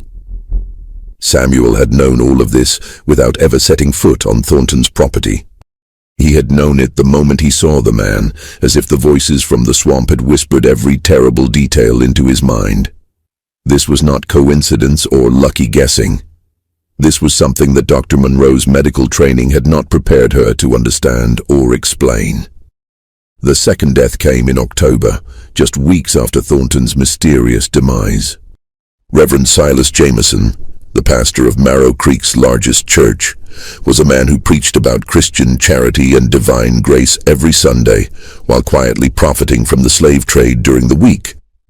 He served as an agent for several plantations, helping to arrange sales and transfers of enslaved people while taking a commission on each transaction. To his white congregation, he was a pillar of the community. To the black population of Marrow Creek, he was something else entirely, a man who used scripture to justify cruelty and used his position of trust to enable the separation of families and the perpetuation of suffering. Samuel encountered Reverend Jameson at the general store in town, where Dr. Monroe had taken him to purchase supplies. The Reverend approached them with his characteristic smile, the one that never quite reached his eyes. "Dr. Monroe," he said warmly, "I see you've taken in young Samuel. What a charitable act, though I must caution you about the dangers of educating these people beyond their station. God has ordained their place in society, and to disturb that natural order is to invite chaos and disorder." Samuel looked up at the Reverend with those dark, penetrating eyes and said, "You don't believe in God. The voices say you stopped believing years ago after you sold a woman and her baby to different buyers. The woman killed herself, and the baby died within a month. You tell yourself it was just business, but the voices say you hear that woman crying in your dreams every night. They say you drink yourself to sleep trying to forget, but you never can. They say your time is coming soon, and you'll have to face all the people you hurt, all the families you destroyed." The change in Reverend Jameson's expression was immediate and terrifying. The warm facade dropped away, revealing something cold and vicious underneath. "That boy is possessed by demons," he hissed at Dr. Monroe. "He speaks blasphemy and lies. I will pray for his soul, but I warn you, keeping him in your home is inviting evil into your life." He left the store quickly, his hands shaking, his face pale beneath his carefully maintained beard. 2 weeks later, Reverend Jameson was found dead in his study, slumped over his desk with an empty bottle of laudanum beside him. The official verdict was suicide, a tragedy explained away as a sudden mental breakdown brought on by exhaustion and melancholy. But Dr. Monroe, examining the body at the request of the local authorities, noted that the Reverend's eyes held that same look of terror she had seen in Thornton's corpse. His desk was covered with papers, letters he had been writing to various people, apparently attempting to make amends for past actions. One letter was addressed to a woman named Sarah, apologizing for selling her and her infant son to separate buyers 15 years earlier. The letter was unfinished, ending mid-sentence, as if Jameson had been interrupted by something that terrified him so completely that he chose death over facing it. When Dr. Monroe returned home and found Samuel sitting quietly in the parlor, reading a book that she had been teaching him to decipher, she didn't know what to say. The boy looked up at her with eyes that seemed to hold centuries of sorrow and knowledge. "He couldn't live with what he'd done anymore," Samuel said softly. The voices followed him everywhere. They whispered the names of all the people he'd hurt, all the families he'd broken apart.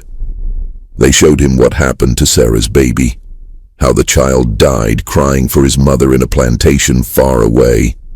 The Reverend always knew it was wrong, Dr. Monroe. He just chose money and position over doing what was right.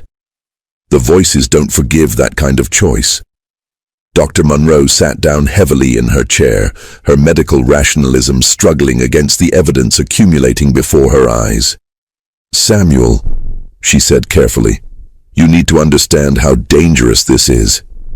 People are dying after they encounter you. Even if you're not directly causing their deaths, the connection is becoming obvious. There are people in this town who already fear you, who see you as something unnatural. If more deaths occur, I won't be able to protect you from accusations of witchcraft or demonic possession. Samuel closed his book and looked at her with an expression of profound sadness. "I know, Dr. Monroe. I've always known. That's why my people have always kept gifts like mine hidden. That's why my mama taught me to be quiet, to never let the white folks see what I could really do. But sometimes the voices are so loud that I can't help but speak. Sometimes the things they show me are so terrible that staying silent feels like being part of the evil. I didn't ask for this gift, but I have it. And the voices say there's a reason, that I'm supposed to help bring truth to light, even when the truth is painful and dangerous." The pattern continued over the following months. People who came into contact with Samuel, people who carried guilt or evil in their hearts, began dying under mysterious circumstances. Not everyone, only those whom the voices marked as deserving of judgment. A slave catcher named William Drake, who was known for his particular cruelty in pursuing runaways, suffered a fatal accident when his horse inexplicably bolted and threw him against a tree, breaking his neck. Samuel had seen Drake in town 2 days before and had told Dr. Monroe, "That man has killed 12 people trying to escape. He's hunted human beings like they were animals. The voices say he'll die the same way he killed others, sudden and violent." A woman named Catherine Bellamy, who ran a boarding house where enslaved people were temporarily housed before being sold, died in her sleep with her face frozen in a silent scream. Samuel had encountered her at the market and had said quietly, "She poisons the food when people don't cooperate."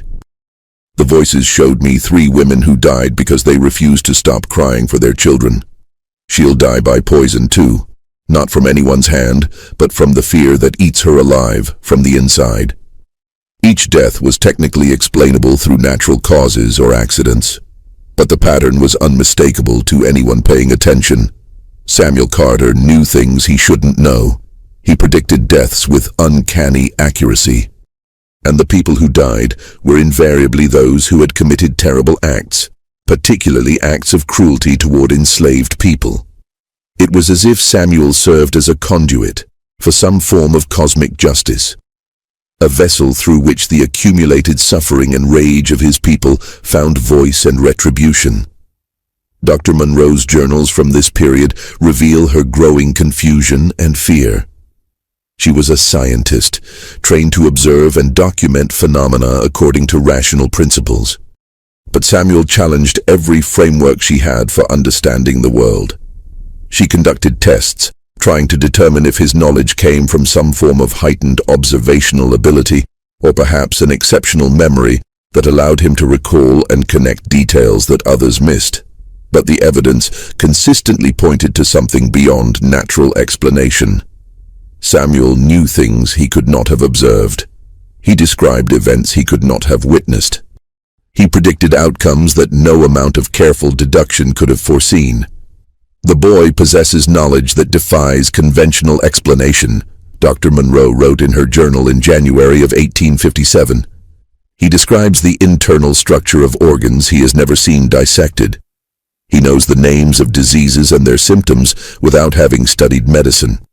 He can look at a person and tell me details about their past that he could not possibly have learned through normal means. Most disturbing of all, he predicts deaths with an accuracy that I can no longer dismiss as coincidence.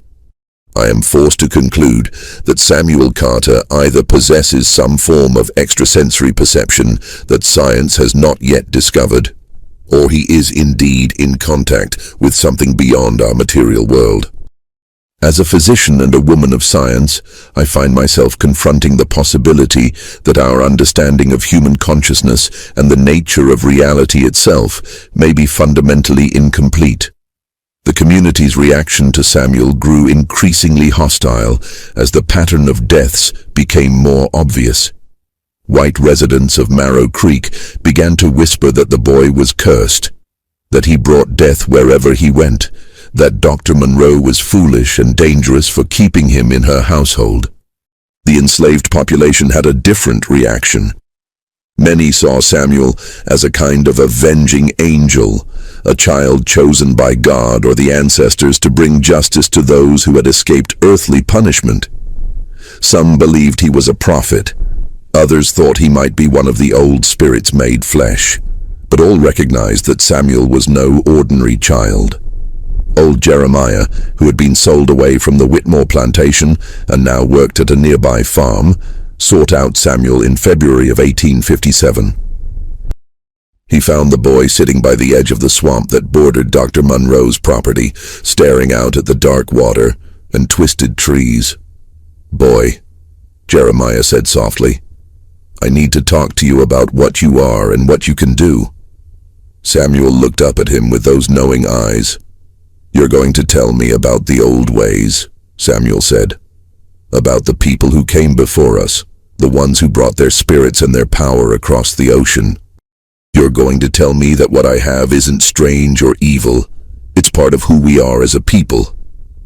Jeremiah sat down beside the child, his aged joints creaking with the motion. "Your mama had it too," he said. "And her mama before her. It goes back and back all the way to Africa, to the old ways that we weren't supposed to remember. They tried to beat it out of us, tried to make us forget our power. But some families kept it alive, passed it down in whispers and warnings. What you have, Samuel, it's called different things by different people. Some call it the sight. Some call it walking between worlds. Some say it's the voice of the ancestors speaking through the living. Whatever name you give it, it's real.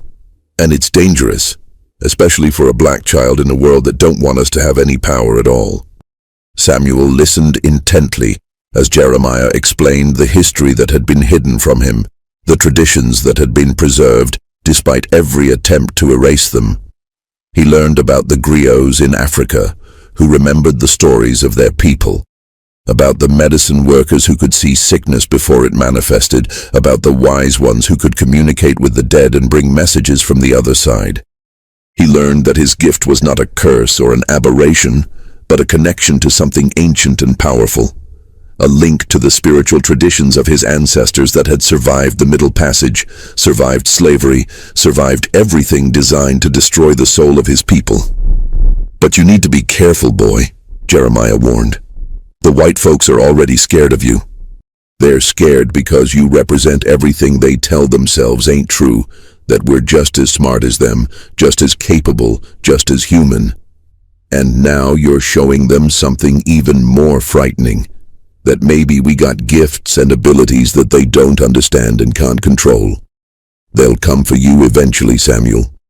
They always come for the ones who show too much power, too much knowledge, too much light. You need to learn when to hide what you can do, when to play small so they don't destroy you." Samuel nodded slowly, understanding the wisdom in the old man's words. But even as he listened, he knew that hiding was not going to be possible for much longer. The voices were getting louder, more insistent. They were showing him things that were coming, terrible things that would shake the very foundations of the world he lived in. They were showing him a war that would tear the country apart, showing him rivers of blood and fields of the dead, showing him the end of slavery, but also the long, brutal aftermath of emancipation. They were showing him his own future, short and bright and tragic, a candle that would burn intensely before being extinguished by forces too powerful to resist. The turning point came in March of 1857, when Samuel encountered a man who would challenge everything he thought he knew about his gifts and their purpose. This man was different from the others Samuel had met. He didn't carry the same guilt or evil that had marked the previous victims. His name was Benjamin Cole, and he was a slave trader who had recently arrived in Marrow Creek with a cargo of 20 enslaved people he intended to sell at auction. But Benjamin Cole was also dying, slowly and painfully, of a cancer that was eating away at his insides. Samuel met Cole at Dr. Munro's home when the slave trader came seeking medical treatment for his mysterious ailment. The moment Samuel saw him, the voices erupted in a cacophony unlike anything he had experienced before. They weren't condemning Cole or calling for his death. Instead, they were screaming a warning. "He's like you," they whispered urgently. "He has the gift too, but he uses it differently. He uses it to find the weakest, the most vulnerable, the ones who will bring the highest price. He can see into people's souls, but he uses that vision for profit and cruelty. He's what you could become if you choose the wrong path. Dr. Monroe noticed Samuel's distress immediately. The boy had gone pale, his entire body trembling as if he were in the grip of a fever. "Samuel, what's wrong?" she asked, concerned. Samuel couldn't answer. His mind was overwhelmed with the realization that he was not unique, that the gift he possessed could exist in others, could be used for purposes that perverted its original meaning. Benjamin Cole had been born with the same ability to see beyond the surface, to know things about people that were hidden from normal observation. But instead of using that gift to bring justice or truth, Cole had weaponized it to perfect the art of human trafficking. He could look at an enslaved person and know exactly what weaknesses to exploit, what prices to demand, what lies to tell to maximize his profit. Benjamin Cole looked at Samuel with eyes that held a terrible recognition. "Well, well," he said softly, his voice carrying a mixture of surprise and dark amusement. "I've heard the stories about you, boy. The child who knows things he shouldn't know, who predicts deaths and speaks truths that frighten good Christian folk. I didn't believe the tales until now, but I can see it in you, that same spark I see in my own mirror. You're like me, Samuel Carter. We're both cursed or blessed, depending on how you look at it, to see the world as it really is, stripped of all the pretty lies people tell themselves."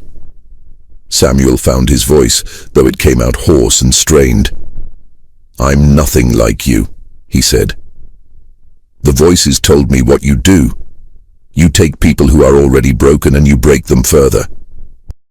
You look into their souls and find the exact words that will make them give up hope. You're everything the gift was never supposed to be used for." Cole laughed, a harsh sound that held no joy. "Listen to yourself, boy. The gift was never supposed to be anything. It just is. You use it your way, passing judgment on people you've decided are evil, letting your voices whisper their condemnations until those people die in convenient accidents. I use it my way, making a living in a world that doesn't care about should or shouldn't, only about what works and what doesn't. Don't pretend you're better than me just because you've convinced yourself you're on the side of righteousness." This confrontation shook Samuel to his core. Was Cole right? Was his gift merely a tool that could be used for any purpose, good or evil, depending on the wielder's intentions? Were the voices that guided him truly sources of divine or ancestral justice? Or were they just reflections of his own anger and pain, his own desire to see those who hurt his people suffer consequences? For the first time since his mother's death, Samuel felt genuine doubt about his purpose and his path. "Doctor, Monroe sent Cole away with a tincture for his pain and a grim prognosis. The cancer would kill him within 6 months, possibly sooner." After the slave trader left, she sat down with Samuel and waited for him to speak. The boy was quiet for a long time, staring out the window at the swamp beyond.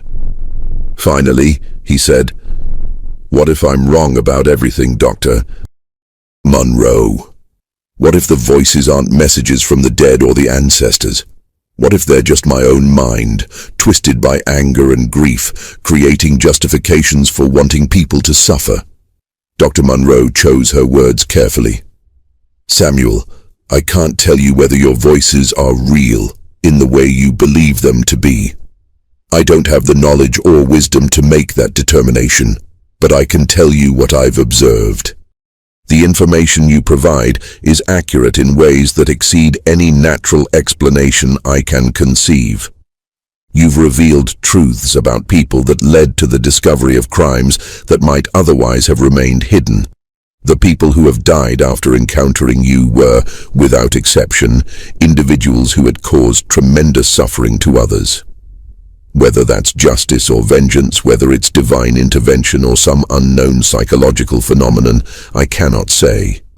But I believe your intentions matter. Benjamin Cole uses his gifts, whatever they may be, to cause harm. You use yours to expose harm that has already been done, That distinction may not satisfy philosophical inquiry, but it matters in the practical reality of human existence. Samuel took some comfort from Dr. Monroe's words, but the doubt planted by his encounter with Benjamin Cole continued to grow. Over the following weeks, he became more withdrawn, less willing to speak about what the voices told him.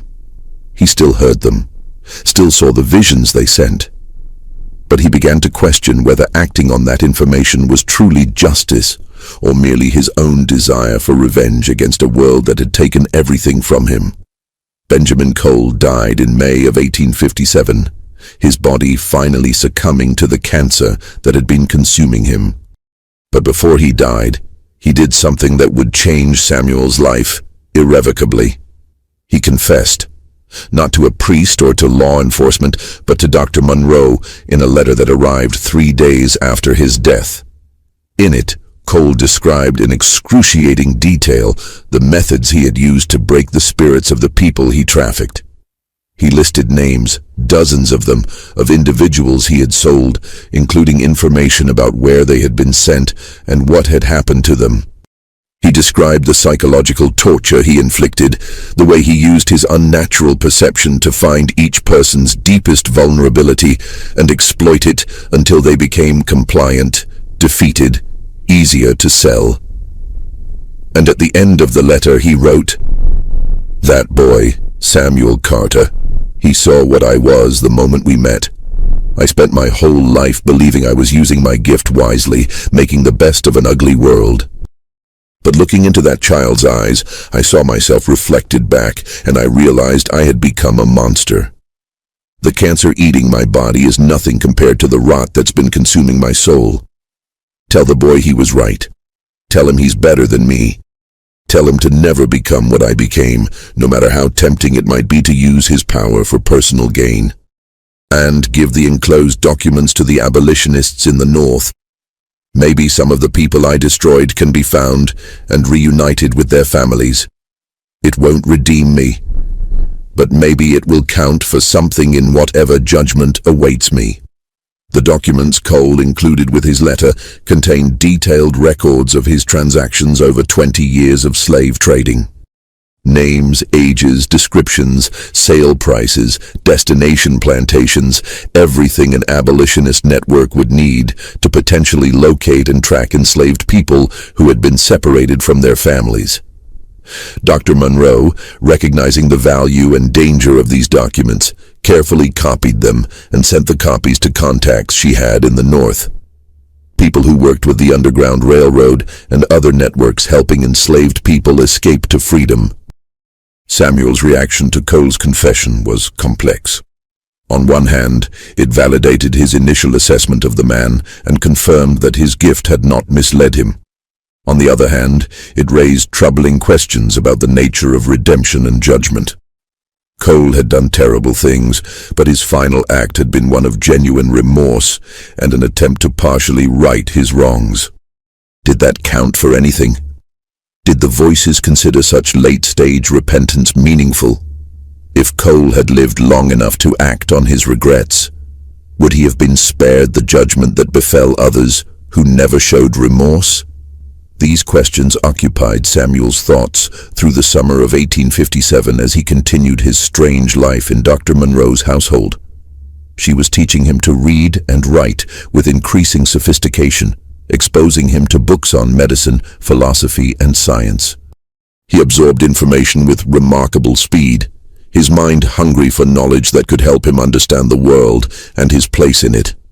But even as his education progressed, the voices continued their relentless communication, showing him visions of events near and far, past and future. In August of 1857, Samuel began experiencing visions that were different from anything he had encountered before. Instead of showing him individual people and their secrets, the voices were showing him masses of humanity in motion, armies marching, cities burning, rivers running red with blood. He saw black men in Union blue uniforms, fighting and dying for freedom that would come at an almost unbearable cost. He saw Lincoln signing documents that would change the legal status of millions. He saw the joy of liberation followed by the terror of reconstruction and the rise of new forms of oppression designed to maintain white supremacy through violence and intimidation. He saw generations stretching forward, each fighting the same battles in different forms, each pushing incrementally toward a justice that remained always just out of reach. These visions exhausted Samuel in ways that his previous experiences had not. He began losing weight, sleeping poorly, waking in the night with screams that brought Dr. Monroe running to his room. "They're showing me too much," he told her during one of these midnight episodes. "They're showing me what's coming, not just for individuals, but for all of us. There's a war coming, Dr. Monroe. A war that will tear this country apart. And even when it's over, even when slavery ends, the hatred and violence won't stop. They'll find new ways to keep us in chains. They'll create new laws and new systems to maintain the same cruelty under different names. And it will go on and on, for generations, maybe forever." Dr. Monroe held the trembling boy, feeling helpless in the face of visions she couldn't see and horrors she couldn't prevent. "Samuel," she said softly, "you can't carry the weight of all that suffering. You can't hold the pain of the past and the future all at once. You're just a child. Even with your extraordinary gifts, you're still just a child." But Samuel shook his head. "I stopped being just a child when my mama died and the voices started talking to me. I stopped being just a child when I realized I could see into people's souls and know their secrets. The voices don't care that I'm young, Dr. Monroe. They use me because I'm available, because I was born with the ability to hear them. But sometimes I wish I was deaf to them. Sometimes I wish I was just a normal boy who didn't know anything except how to play and laugh and be free from all this knowledge." The ninth and final death that would occur during Samuel's time in Marrow Creek happened in September of 1857, and it was the death that would force Dr. Monroe to make an impossible choice about the boy's future. The victim was Judge Albert Crane, one of the most powerful men in the parish, a man whose legal decisions had upheld the institution of slavery through decades of carefully reasoned opinions that treated human beings as property. Crane was known for his particular harshness in cases involving enslaved people accused of crimes. His verdicts were swift, his sentences brutal, his justifications rooted in a philosophy that denied the full humanity of black people. Samuel encountered Judge Crane at a social gathering Dr. Monroe attended, bringing the boy with her, despite the social impropriety of bringing a black child to a white social event. She had been invited because of her medical expertise, and she brought Samuel because she was increasingly reluctant to leave him alone. The moment Samuel saw Judge Crane, his face went pale and his body rigid. The voices erupted with an intensity that was almost physical, their message so loud and insistent that Samuel couldn't help but speak it aloud.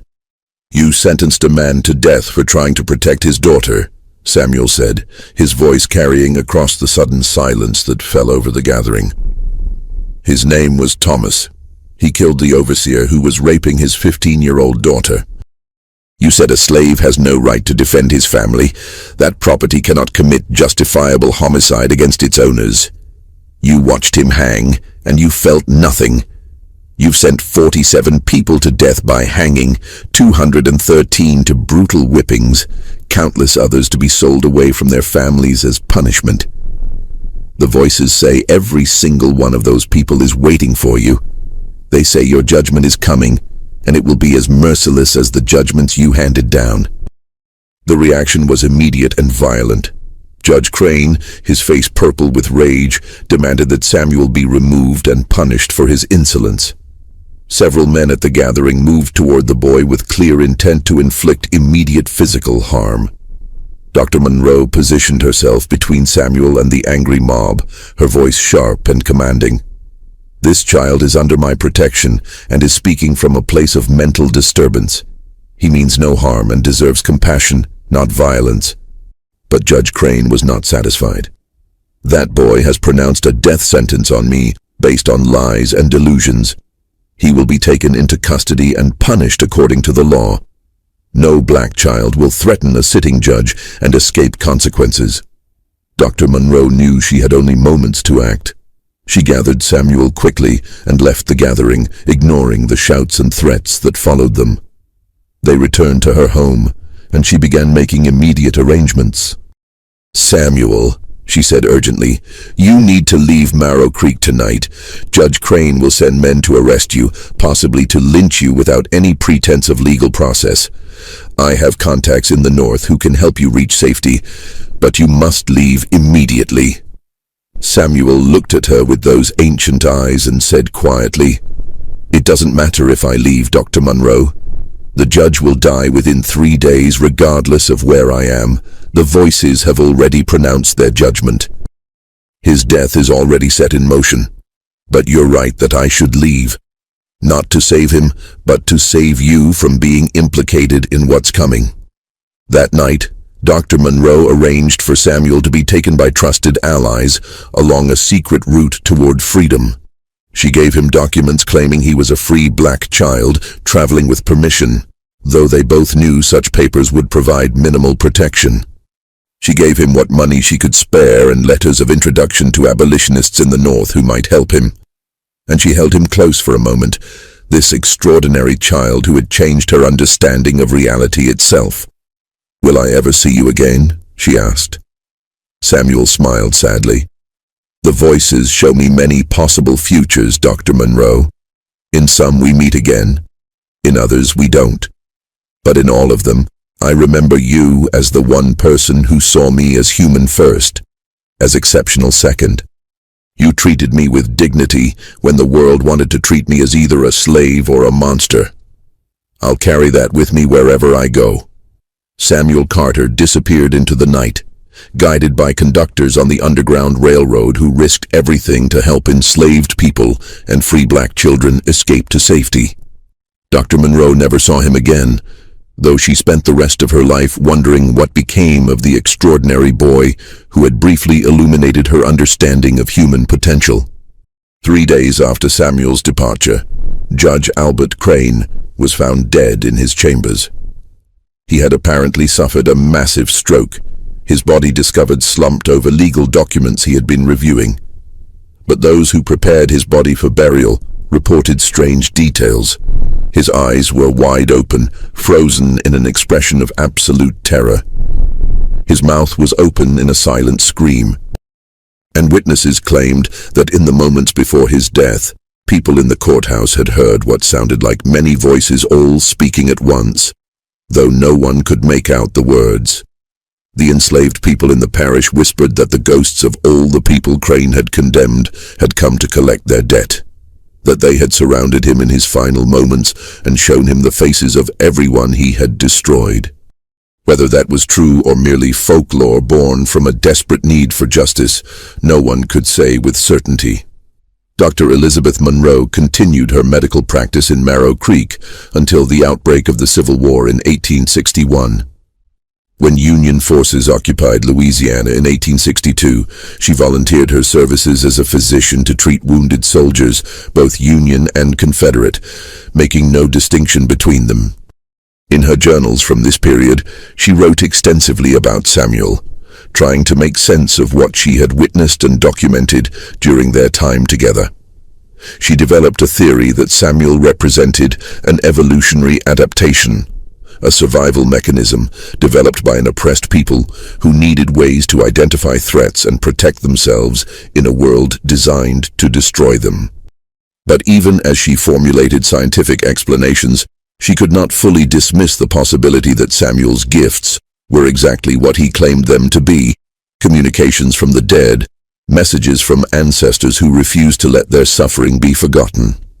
Dr. Monroe died in 1891, but before her death, she arranged for her journals to be donated to a medical college in Philadelphia, with specific instructions that they be sealed for 50 years.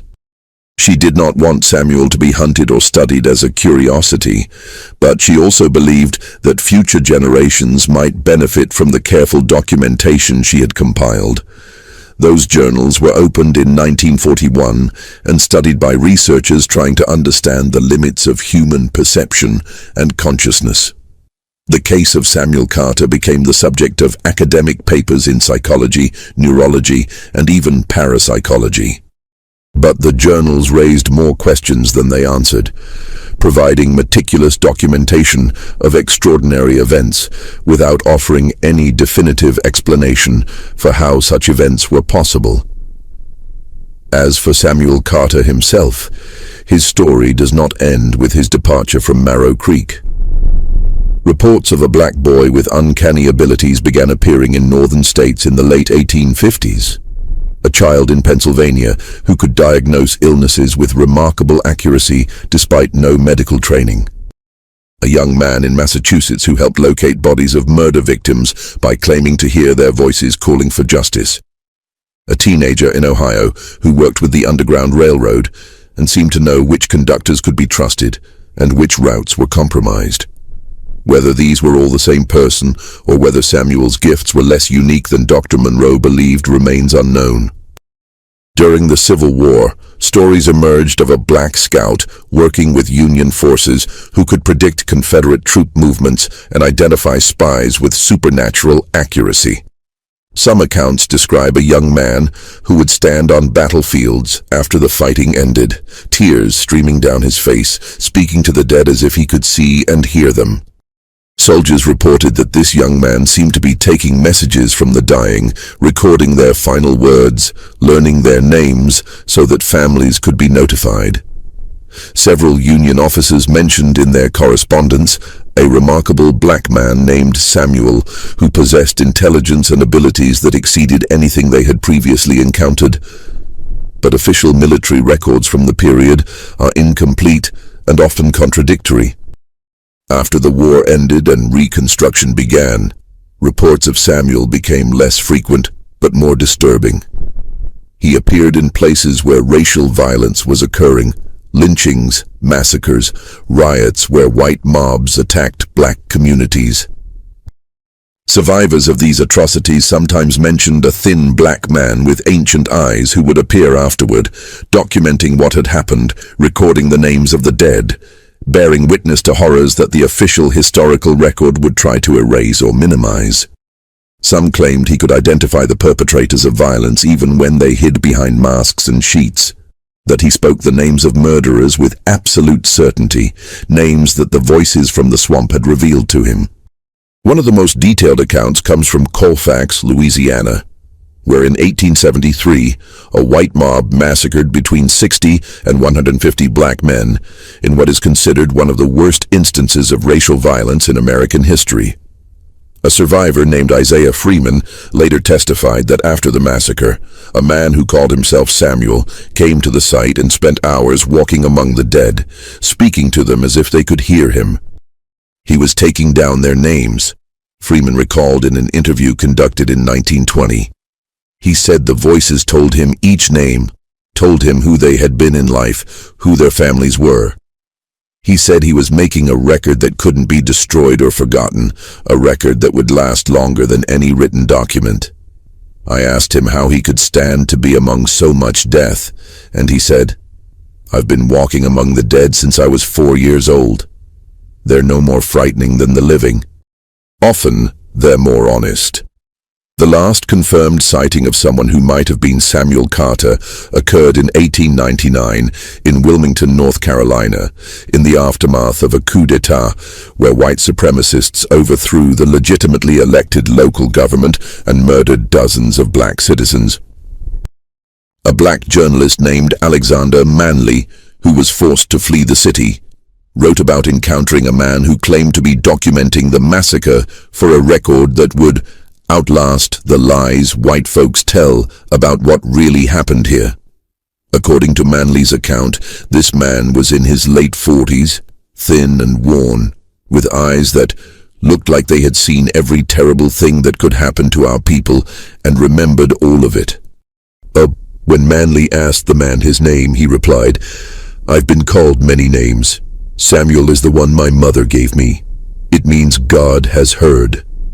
I hope she was right about that." After 1899, there are no further documented sightings of Samuel Carter, though his legend persisted in black communities throughout the South. He became a folk figure, a ghost story parents told their children, sometimes as a warning, "Be good or Samuel Carter will know your secrets," sometimes as a source of hope. No matter what they do to us, Samuel Carter writes it all down, and one day there will be a reckoning. Some claimed he had died, finally released from the burden of hearing voices that never stopped speaking. Others insisted he had found a way to silence the voices and live a normal life under a new identity. Still others believed he was still out there somewhere, still walking among the dead, still recording the names and stories of black people whose suffering might otherwise be forgotten. Dr. Monroe's journals end with a reflection written shortly before her death that captures both the mystery and the meaning of Samuel Carter's story. I spent years trying to understand Samuel scientifically, trying to find a rational explanation for abilities that defied rational explanation. But perhaps I was asking the wrong questions. Perhaps the point was never to understand how he did what he did, but rather to recognize what his existence meant. Samuel Carter was proof that black people possessed capabilities and intelligence that the society of his time refused to acknowledge. He was proof that oppression and suffering do not destroy the human spirit, but sometimes refine it into something extraordinary. He was proof that justice, even when denied by human institutions, finds ways to assert itself through unexpected channels. Whether his voices were real or metaphorical, whether his gift was supernatural or simply an expression of human potential we don't yet understand, the result was the same. Truths were revealed, crimes were exposed, and a child who should have been crushed by the weight of slavery instead became a force for accountability and remembrance. That matters more than any scientific explanation I could have provided. The story of Samuel Carter challenges us to confront uncomfortable questions about genius, about gifts that exceed normal human capacity, and about how society responds when those gifts manifest in people it has designated as inferior. How many other Samuel Carters existed in the centuries of American slavery? Brilliant minds, extraordinary abilities, children with gifts that could have changed the world, who were destroyed before they could fully manifest their potential. How many voices were silenced? How many gifts were crushed? How many possibilities were erased by a system designed to deny the full humanity of an entire people? Samuel Carter was exceptional, but the conditions that shaped him were not. Every black child born into slavery faced the same existential threat, the same denial of basic humanity, the same violent suppression of potential.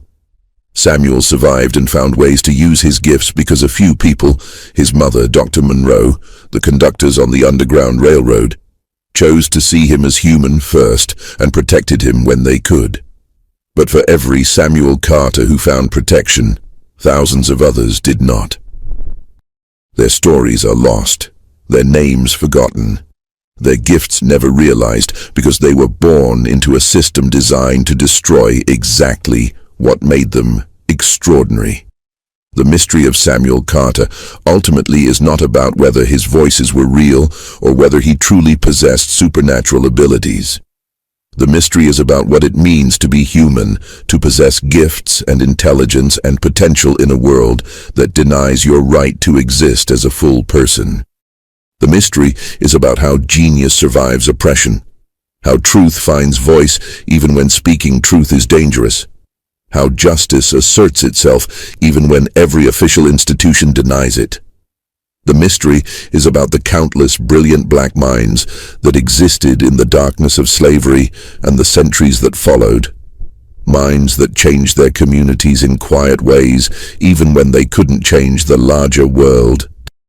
Samuel Carter may have heard voices from the swamp, or he may have simply been so attuned to the suffering of his people that he could sense injustice the way others sense changes in the weather.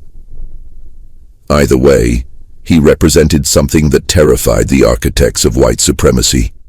Proof that the entire edifice of racial hierarchy was built on lies. His intelligence, his gifts, his very existence challenged every justification for slavery and oppression. That's why his story was buried. That's why the official records were destroyed or hidden. That's why even the detailed documentation Dr. Monroe compiled was sealed away for decades. Samuel Carter was dangerous not because of how people died around him, but because of what he proved by living. That black humanity, black intelligence, black potential could not be erased no matter how brutal the system designed to accomplish that erasure. What do you think of this story? Do you believe Samuel Carter truly heard voices from the dead? Or was his gift something else entirely? A form of human perception we still don't fully understand. Have you heard stories in your own family about ancestors who seemed to know things they shouldn't have known, who had gifts that defied explanation? Leave your comment below and let us know your thoughts about this remarkable chapter in Black American history. If you found this story powerful and want to hear more untold stories of extraordinary black people who changed history in ways that were never properly recognized, subscribe to our channel, hit that notification bell, and share this video with someone who needs to know that our ancestors were brilliant, powerful, and extraordinary even in the darkest circumstances. Remember, the stories they tried to erase are the stories we must tell loudest. The voices they tried to silence are the voices we must amplify. And the lives they tried to reduce to property and statistics were lives full of intelligence, gifts, and humanity that changed the world even when the world refused to acknowledge it. See you in the next video, where we continue to uncover the hidden history of our people.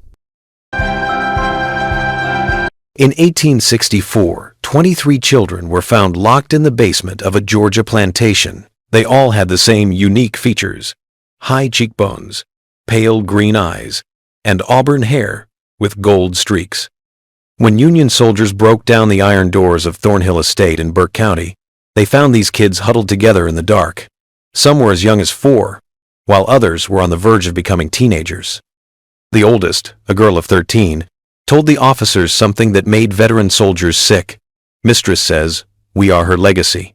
We can't leave because we are her blood." The 34th Massachusetts Infantry's military records only mention the event once, in a letter that was marked confidential and kept in regimental archives for more than a century. Thornhill Estate is not mentioned at all in local histories of Burke County, as if the plantation and its owner never existed. But they did exist, and what Catherine Thornhill did in those 16 years, from her husband's death to the arrival of federal troops, is one of the most disturbing parts of American history. She set up a breeding program to make generations of slaves who could never escape their bondage because they were genetically tied to their owner. I need you to do something before we go on with the story of Catherine Thornhill and the nightmare she made in rural Georgia. If this story is making you feel creepy, hit the subscribe button right now. This channel goes deep into the darkest parts of American history, like the stories that aren't taught in schools and the secrets hidden in courthouse basements and old military records. And I want to know where you're tuning in from. Please leave a comment with the name of the state or city you are in. Are you near Burke County, Georgia? Does your town have secrets like this hidden in its history? Let's find out together. Let's go back to the beginning. A cold February morning in 1847. When a young widow inherited a dying plantation and came up with a plan that would haunt Georgia for years to come. The winter Catherine Danforth Thornhill buried her husband was the coldest Burke County had seen in 20 years. The Thornhill Estate was 7 miles southwest of Waynesboro, the county seat, and had 1,700 acres of red clay soil. Burke County was cotton country in 1847, but it wasn't as rich as the Black Belt areas to the west. The soil here was tired from years of farming only one crop. In the 1,820 plantations were doing well, but by the 1,840 they were having a hard time because cotton prices were going down and costs were going up. The Mexican War had taken away workers, and talk of expanding the country's borders split communities along bitter lines. Thornhill Estate used to be one of the better properties in the area. Catherine's late husband, Jonathan Thornhill, got it from his father in 1838. At the time, it had 42 slaves, enough tools, and debt that was easy to pay off. But Jonathan was a bad boss and a big gambler. In February 1847, a winter fever took him, and the estate was already heavily mortgaged. The fields weren't making enough food for the workers, and creditors were circling like vultures. At the age of 28, Catherine lost her husband. Her father, Theodore Danforth, a well-known merchant in Augusta, arranged for her to marry Jonathan when she was 19. The Danforths were old money from Georgia, coming from settlers who came in the 1732nd. Catherine had private tutors, spoke French well enough, and had been raised to run a big household. She didn't expect to get a failing plantation with huge debts and a 16-year-old son who looked at her like he hated her.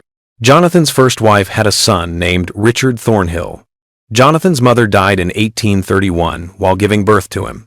5 years later, he married again. Richard never liked Catherine because he thought she was an intruder who had taken the place of his real mother. He was a moody, bookish boy who spent most of his time in the estate's small library, staying away from both his stepmother and the hard work of running a plantation. Catherine thought he was weak, impractical, and way too emotional about the slaves. He had once suggested that they should learn to read, which was such a bad idea that Catherine told him never to bring it up again. The plantation itself showed that things were getting worse. The main house was built in the Federal style in 1805. It was 2 stories tall and made of whitewashed brick. There were 6 columns across the front portico. The paint on the window frames came off, and the roof leaked in 3 spots. Jonathan's family gave him some of the furniture, and when he sold the good pieces to pay off his gambling debts, he bought cheaper replacements. The kitchen building, smokehouse, dairy, and overseer's cottage were all in the same bad shape behind the main house. The quarters where the slaves lived were further back, past a line of live oaks covered in Spanish moss. There were still 31 people living on the property in 1,847. 11 men, 13 women, and 7 children. Over the past 3 years, 16 other people had been sold to pay Jonathan's debts. People who stayed knew that there would be more sales. Fear hung over the quarters like fog over the Savannah River. Catherine was angry, but kept it under control for the first month after Jonathan's death. She talked to the estate's lawyer, Ambrose Talbot, who told her in no uncertain terms what her options were. Sell the property and the remaining workers to pay off the debts, and maybe have enough left over to live modestly in Augusta under her father's roof, or find a way to make the plantation profitable again, which Talbot thought was unlikely because of the state of the cotton market and the estate's lack of resources. Catherine didn't like either choice.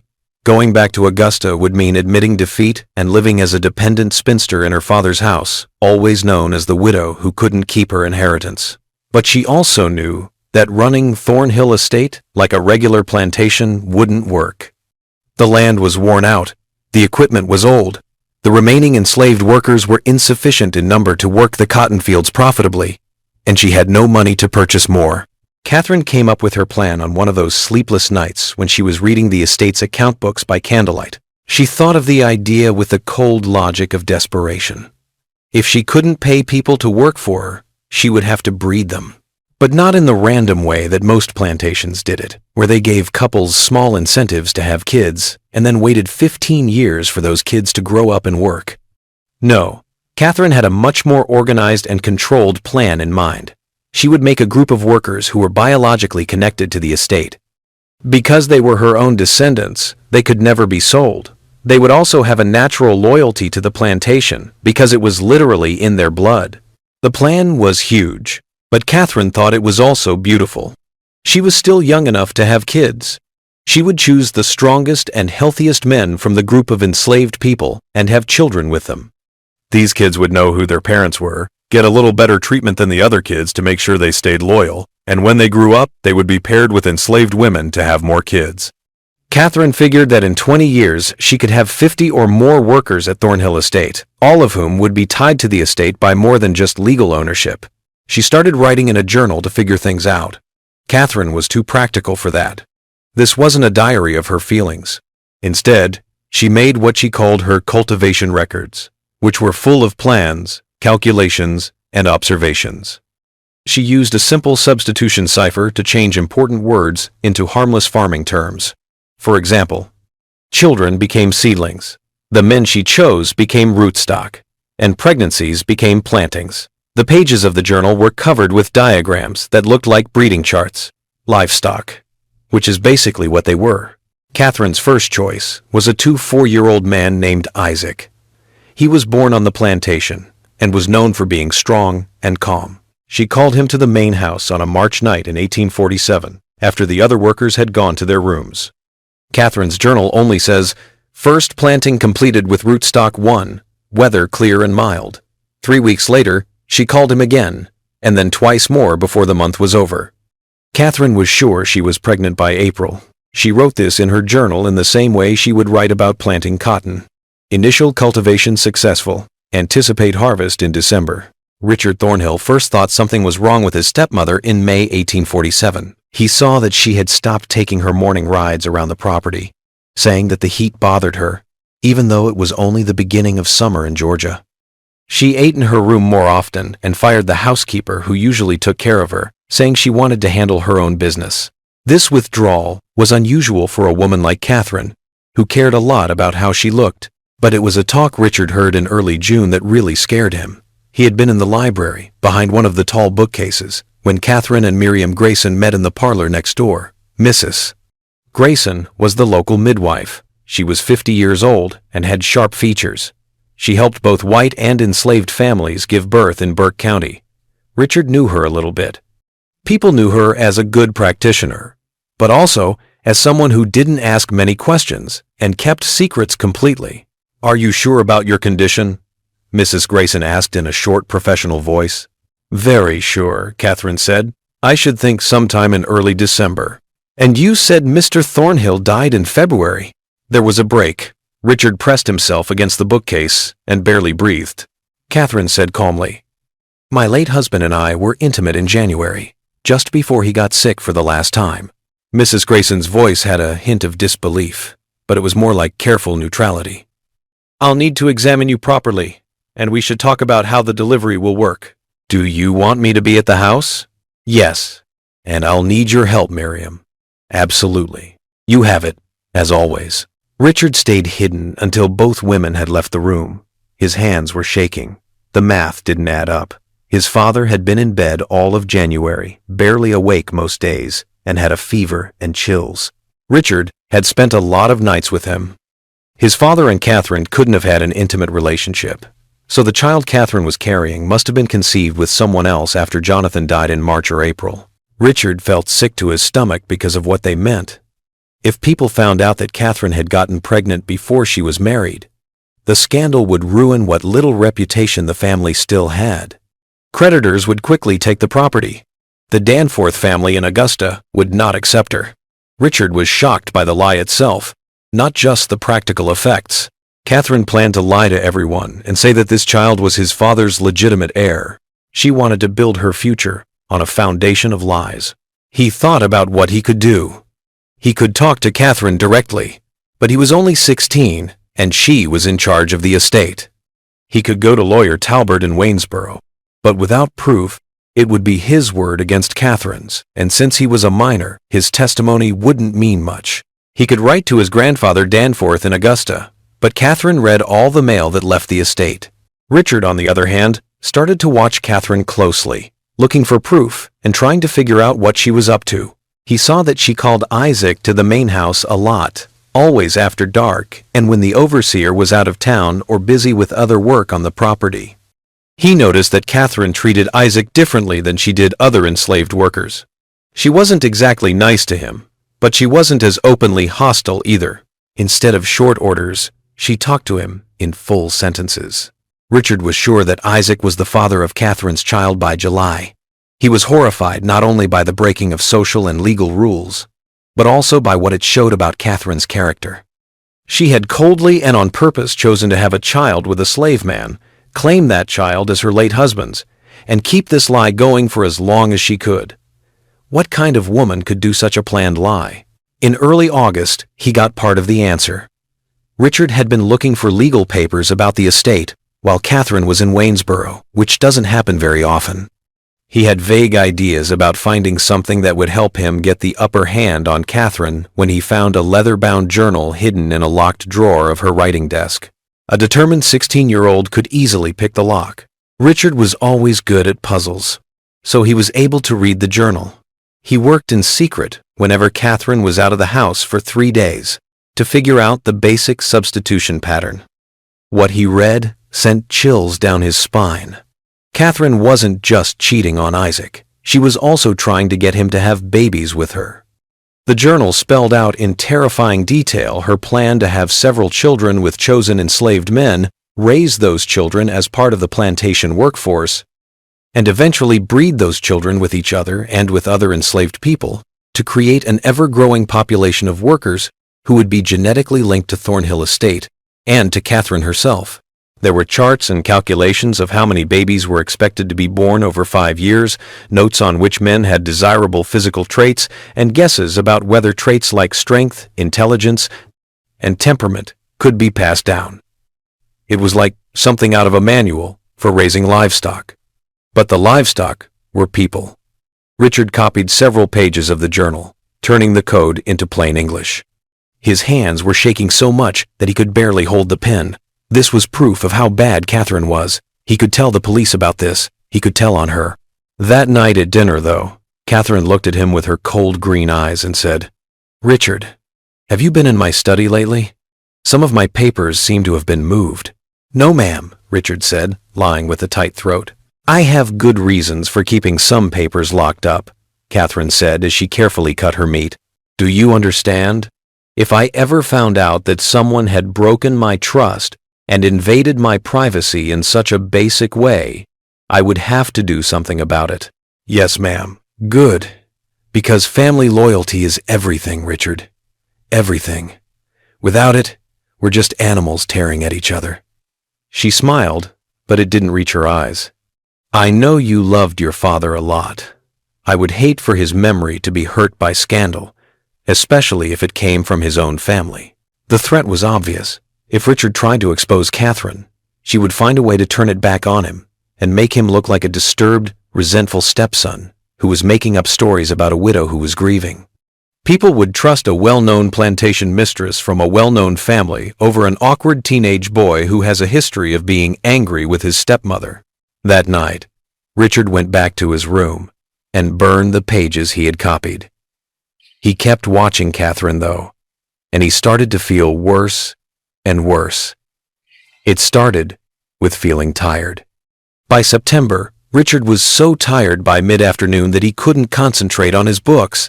He didn't want to eat as much. He got a lot of headaches that made it hard for him to think clearly. He was feeling weak in his muscles and had stomach pains from time to time. By October, Catherine was very worried. She told Richard to stay in bed. She made his meals herself, bringing him bowls of soup and plates of soft food. She called Mrs. Grayson to look at him. The midwife, who also worked as a general practitioner when there wasn't a real doctor, said Richard had nervous exhaustion complicated by possible consumption. She told him to rest, get fresh air when he felt strong enough, and take a special tonic that Catherine got from a pharmacy in Augusta. Catherine told Richard, "Tuberculosis often affects young men who are sensitive." She carefully moved his pillows around. "We need to be very careful because your father's cousin died of it when he was your age." Richard knew better. He had read about how arsenic can kill people while he was in the library. He could see the signs in himself: tiredness, digestive problems, and weak muscles. Catherine was slowly killing him, making it look like he was sick and getting rid of the one person who knew her secret and was a threat to her plans. But he was too weak to fight back and too alone to ask for help. The servants in the house did exactly what Catherine told them to do. The overseer didn't come to the main house very often. Richard's room was on the second floor. By November, he could barely get out of bed, let alone get away from the house and get to Waynesboro. In late November, he tried one last time to expose Catherine by writing a letter to his grandfather Danforth in Augusta. He worked on it for a few minutes at a time for 3 days before he got too tired to continue. He talked about Catherine's breeding program, her journal, and the poisoning. He sealed the letter and gave it to Pearl, one of the younger servants, asking her to mail it to Waynesboro without telling Catherine. Pearl took the letter, But she also told Catherine, who was scared of what would happen if the mistress found out she had been keeping secrets. Catherine read the letter without showing any emotion and then burned it in front of Richard. "You're very sick, sweetheart," she said softly, almost lovingly. "The fever is messing with your mind. You're seeing things that aren't there. It's a blessing that you won't have to suffer for much longer." Richard Thornhill died on the 3rd of December 1847, 3 weeks before his 17th birthday. Dr. Samuel Pritchard from Waynesboro was called to record the death. He said that consumption was the cause and that the young man had wasted away very quickly. Catherine cried politely at the funeral. For a whole year, she wore black. Catherine gave birth to a healthy son 4 days after Richard's funeral.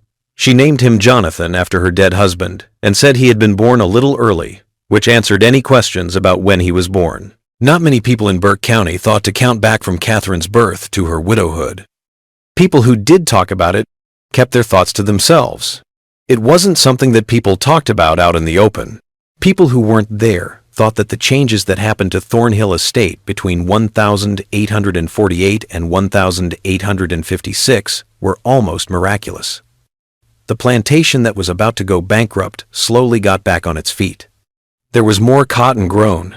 More people were forced to work as slaves. Catherine Thornhill became known as a smart, if somewhat reclusive, plantation owner who ran her business very well.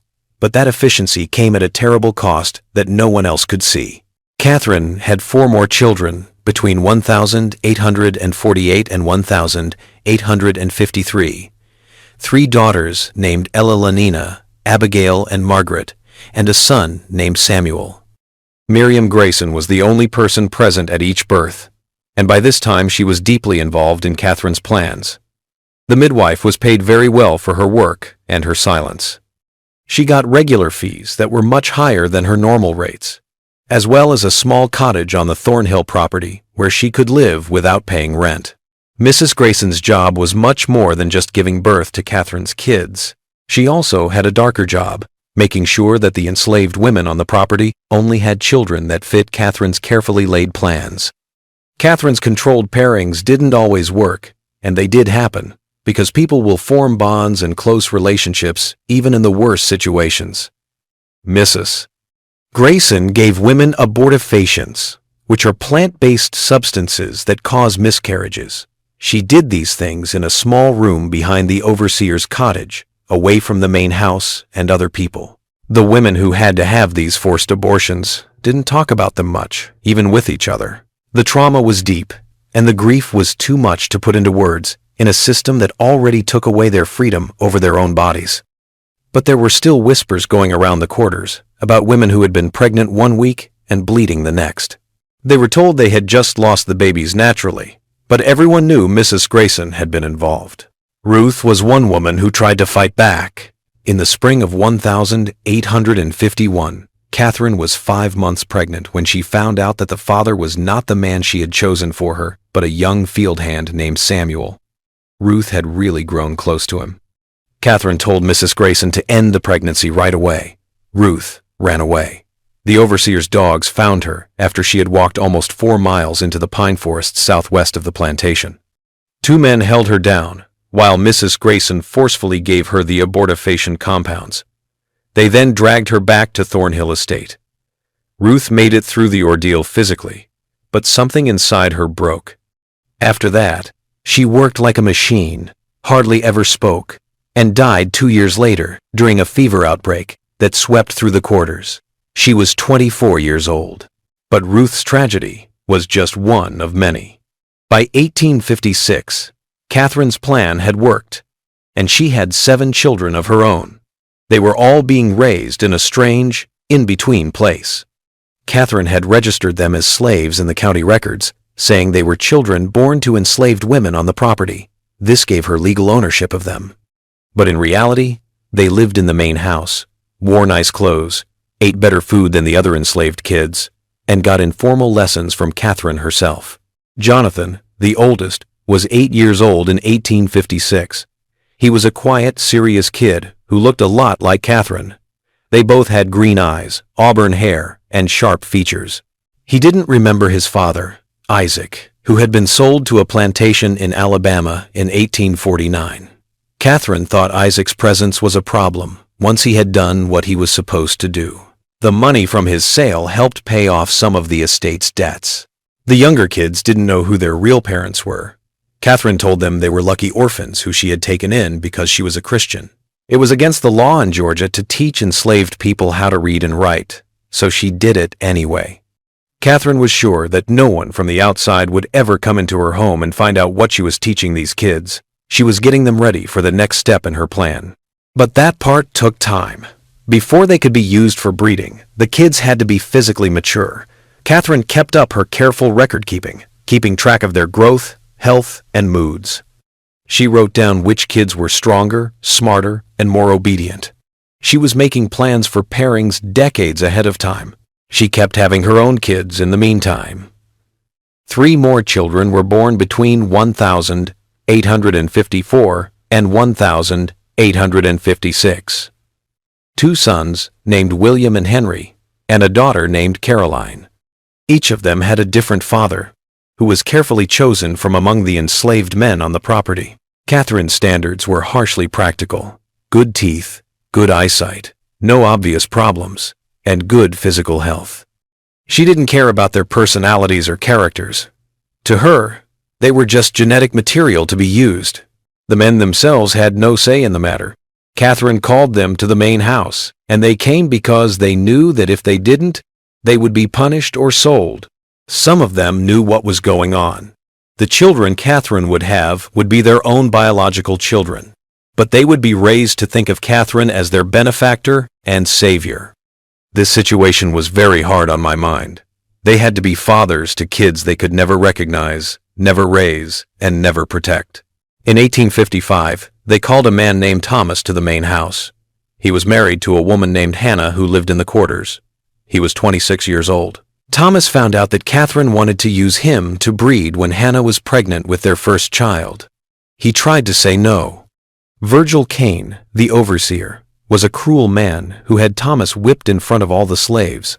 The 39 lashes left scars on his back for life. Catherine then had him brought to the main house anyway. Thomas did what he was told. He had no other option. But he never told Hannah what happened in the main house, and Hannah never asked. Some things were too dangerous to say out loud. By 1856, the people who lived at Thornhill Estate looked normal on the outside, but their lives were shaped by Catherine's strange logic. There were about 20 adults and their kids who worked in the fields, planting and harvesting cotton and corn under the overseer's watchful eye. 3 women and 1 older man worked as housekeepers, cooking, cleaning, and taking care of the house. Catherine also had 10 special children by 1856, with ages ranging from 8 years old to newborn. These children occupied a strange position in the plantation hierarchy. The other slaves were jealous of the privileges they had, but they also felt sorry for them because of what they stood for. Everyone in the quarters knew, at least in part, what Catherine was up to. They didn't know the words for eugenics or breeding programs yet, but they could see the pattern. They saw how Catherine kept track of the kids in great detail, how she measured them every so often, and how she wrote about their growth in her locked journal. And they waited in horror for what would happen when these kids grew up, because everyone knew what Catherine wanted. She had made it clear in small comments and instructions. They were raising these kids to be the next generation of workers. They were part of Catherine's long-term plan to make a workforce that could never leave or be sold because they were genetically tied to her and Thornhill Estate. It was an evil thing that looked like a new idea, but in the isolated world of a rural Georgia plantation in the 1852nd, where there was no outside oversight and the property owner had all the power, Catherine was free to follow her vision without anyone getting in her way. The only person who might have been a threat was lawyer Talbert in Waynesboro. He handled the estate's legal matters and had access to records that could have raised questions. Talbert was a practical man who wanted to make money, and by 1856, Thornhill Estate was starting to make money. The cotton yields were getting better. The number of workers was growing thanks to Catherine's breeding program, which didn't cost anything to set up, and debts were being paid off. Talbert didn't ask any awkward questions because he was happy for Catherine's success. The plantation's isolation helped keep things secret. There was a rough road that was often too icy to drive on in the winter that connected Thornhill Estate to Waynesboro, which was 7 miles away. There weren't many neighbors. The closest plantation was 3 miles away. Catherine didn't like having people over and didn't want them to call her. When she did talk to other plantation families, it was usually at church on Sundays or at gatherings in Waynesboro. She acted like a proper widow, taking care of her late husband's property with Christian virtue and common sense. No one knew about the horrible things that were happening on a regular basis behind the whitewashed brick walls of the main house and in the quarters beyond the oak trees. And even if they had thought about it, would they have cared? This was Georgia in the 1850s, a place where people worked as slaves and were treated badly. Catherine's plan was more organized and coldly thought out than most, but it was basically the same as what happened on thousands of other plantations in the South. That was probably the most upsetting part of the whole thing. Catherine's breeding program was terrible, but it made sense in a society that already saw people as property that could be bought, sold, and bred at will. She had just followed the logic of slavery to one of its most horrible ends. But systems based on such deep unfairness have the seeds of their own death in them. In 1856, not many people in Georgia or the rest of the South could have imagined how soon or how violently change would come. In the late 1850s, things got worse in Burke County and all of Georgia. The issue of whether slavery should spread to new areas was the most important one in national politics. People at the courthouse in Waynesboro talked about the violence in Kansas Territory, where pro-slavery and anti-slavery settlers were literally killing each other. The election of James Buchanan as president in 1856 did not help to settle the country's deep-seated problems. Catherine didn't care much about politics. She kept her mind on Thornhill Estate and her long-term plan. By 1859, her oldest kids were almost teenagers. Jonathan was 11, Elena was 10, and Abigail was 9. Catherine's plan included a breeding phase, but the girls were still too young for that. She was already making plans and picking which of the enslaved young women would be good partners when the time came. Catherine built what she called the Heritage Room in a part of the mansion's east wing that had not been used before. She told the people who worked in the house that it would be a place to keep family records and keepsakes. It was really a shrine to her breeding program. There were no windows in the room, and oil lamps lit it. There were shelves on the walls and a big table in the middle. Catherine kept her coded journals on the shelves. By 1859, she had 3 leather-bound volumes that recorded every birth, every pairing, and every observation about the children's growth. She also had small glass vials with a name and a date on them that held locks of hair from each child. These samples were put in rows, sorted by generation and parentage. They were a physical record of her genetic experiments. Catherine had drawn detailed family trees in ink on the table. They didn't show real family ties, but the pairings she wanted to make for future generations. There were lines connecting names, with notes about what would happen: strong constitution, good teeth, intelligent, compliant temperament. It looked like breeding charts for show dogs or racehorses, but the names were human. Abigail with Thomas's son Jacob, Elena with Isaac's son Marcus, who would be born in 1862, and Margaret with Samuel's nephew Peter. Catherine spent hours in this room, planning decades into the future. She pictured a Thornhill estate with 100 or more workers, all of whom were her descendants and were genetically and psychologically tied to the land. In her mind, she was creating something revolutionary. A plantation that would never face labor shortages, never require expensive purchases of new workers, never risk mass escapes, because the enslaved population would have nowhere else to go. In the most literal sense, they were family. To make this vision a reality, Catherine had to have even more control over the plantation's social structures. She started putting the kids into groups based on what they did in her program. The special kids, who were her own biological children, still lived in or near the main house. The other enslaved kids were kept away from the house. They slept in the quarters and worked in the fields as soon as they were old enough. But Catherine also needed these other kids. They were needed for the genetic mixing she had in mind. So she set up a system of subtle manipulation, giving families small benefits for going along with their pairings, and threatening to break them up and sell them if they didn't. The mental stress was huge and never-ending. Violet, a mother of 3, was in a situation that seemed impossible. Catherine decided in 1860 that Violet's oldest daughter, Sarah, who was 14 years old at the time, should be matched with one of the older field hands, a man named Elijah who was in his 30s. Sarah was scared because she was still a child, and Elijah was old enough to be her father. Violet begged Catherine to wait and give Sarah more time. Catherine's answer was cold. "You have 2 younger daughters, Violet. Would you rather I sell them to settle this matter, or will Sarah do her duty to this estate and to you?" That fall, Sarah and Elijah were paired up. 9 months later, she had a daughter, but she died from problems that arose during the delivery. She was 15 years old. Violet never got over the loss. She kept working without talking to anyone, and in 1862 she walked into the Savannah River and drowned. But people who weren't there couldn't see the tragedies that happened to Sarah and Violet. When people did come to Thornhill Estate, which was rare, they saw a well-run plantation with neat fields, a big house, and workers who looked like they were getting enough food and shelter. The horror was well hidden, buried in the quarters, locked up in the heritage room, and coded into Catherine's journals. But then came 1860, and everything changed. Abraham Lincoln won the election for president. In December, South Carolina left the Union. In January 1861, Georgia followed suit. At the secession convention in Milledgeville, delegates voted 208 to 89 to leave the United States and join the Confederate States of America. The war started in April when Fort Sumter was attacked. At first, a lot of people in Georgia thought the war would only last a few months or a year, and then the Confederacy would be free. But the war went on.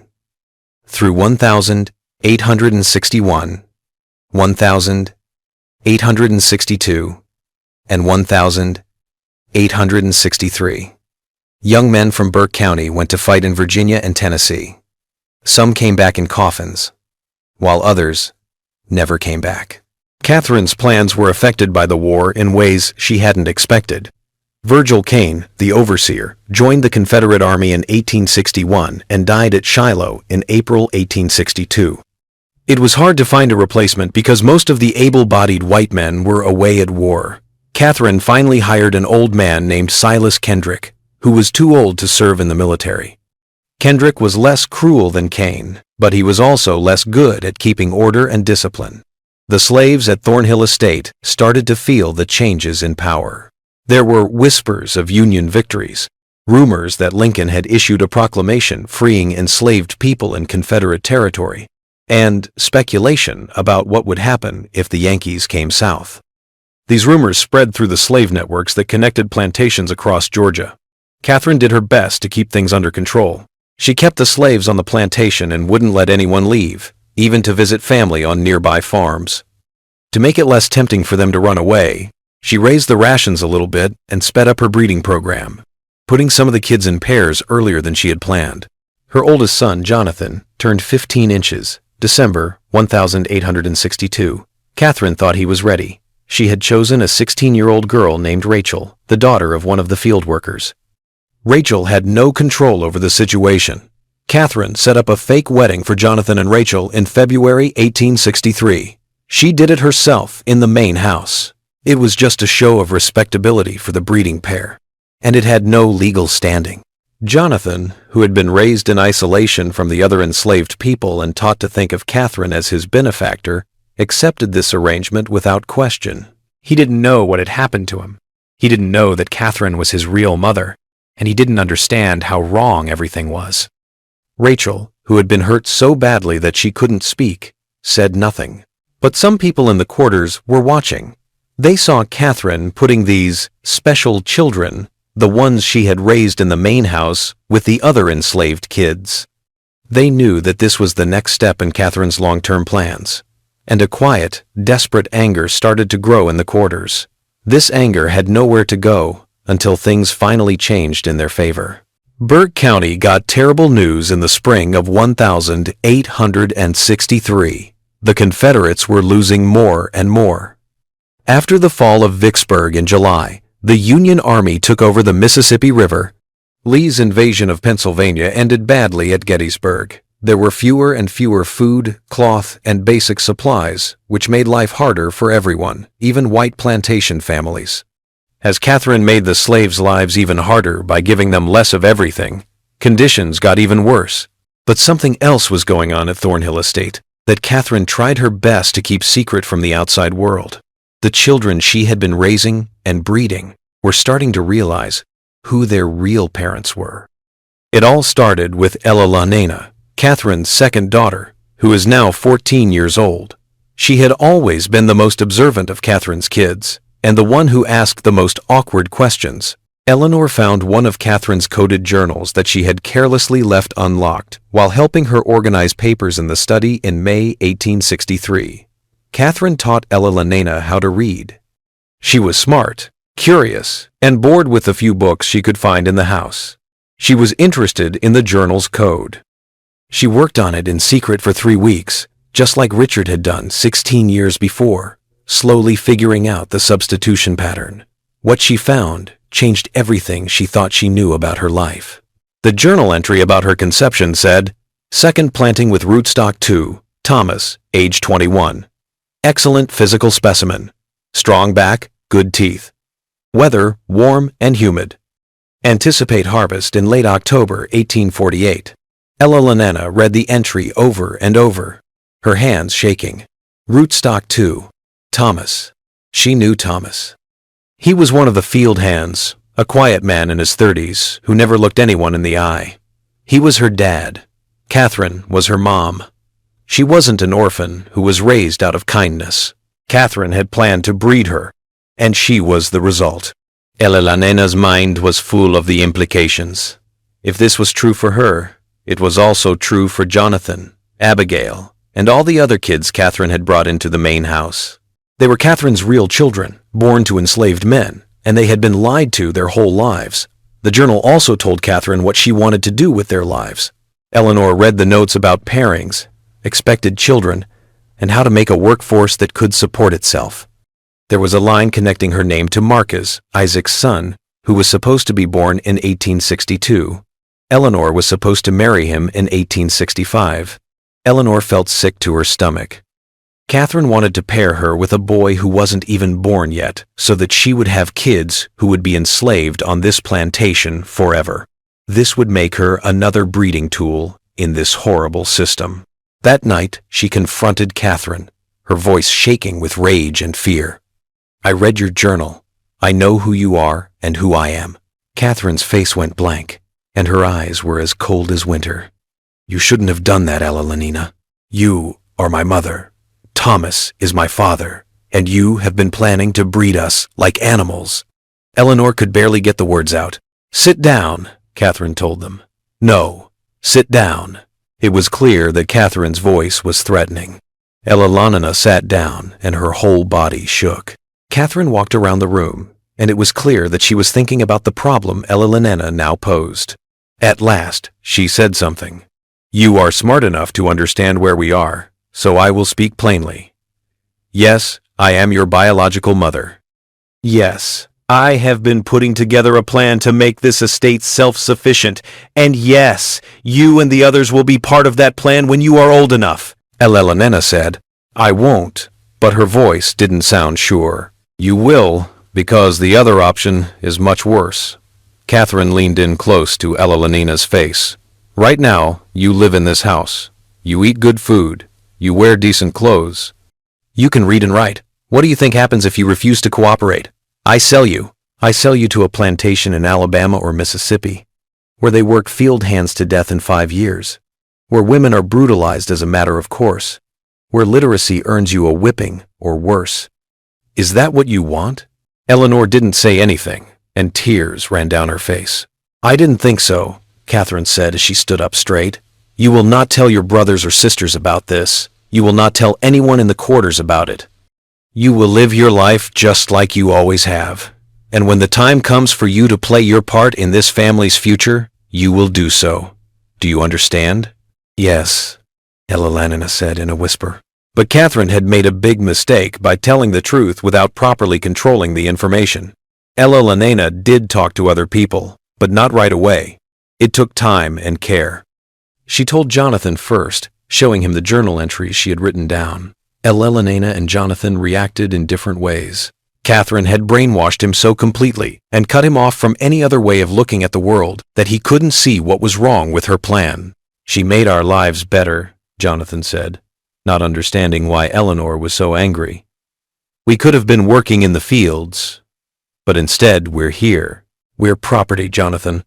We're slaves. Our own mother made us slaves. She's keeping us safe. She's keeping us together.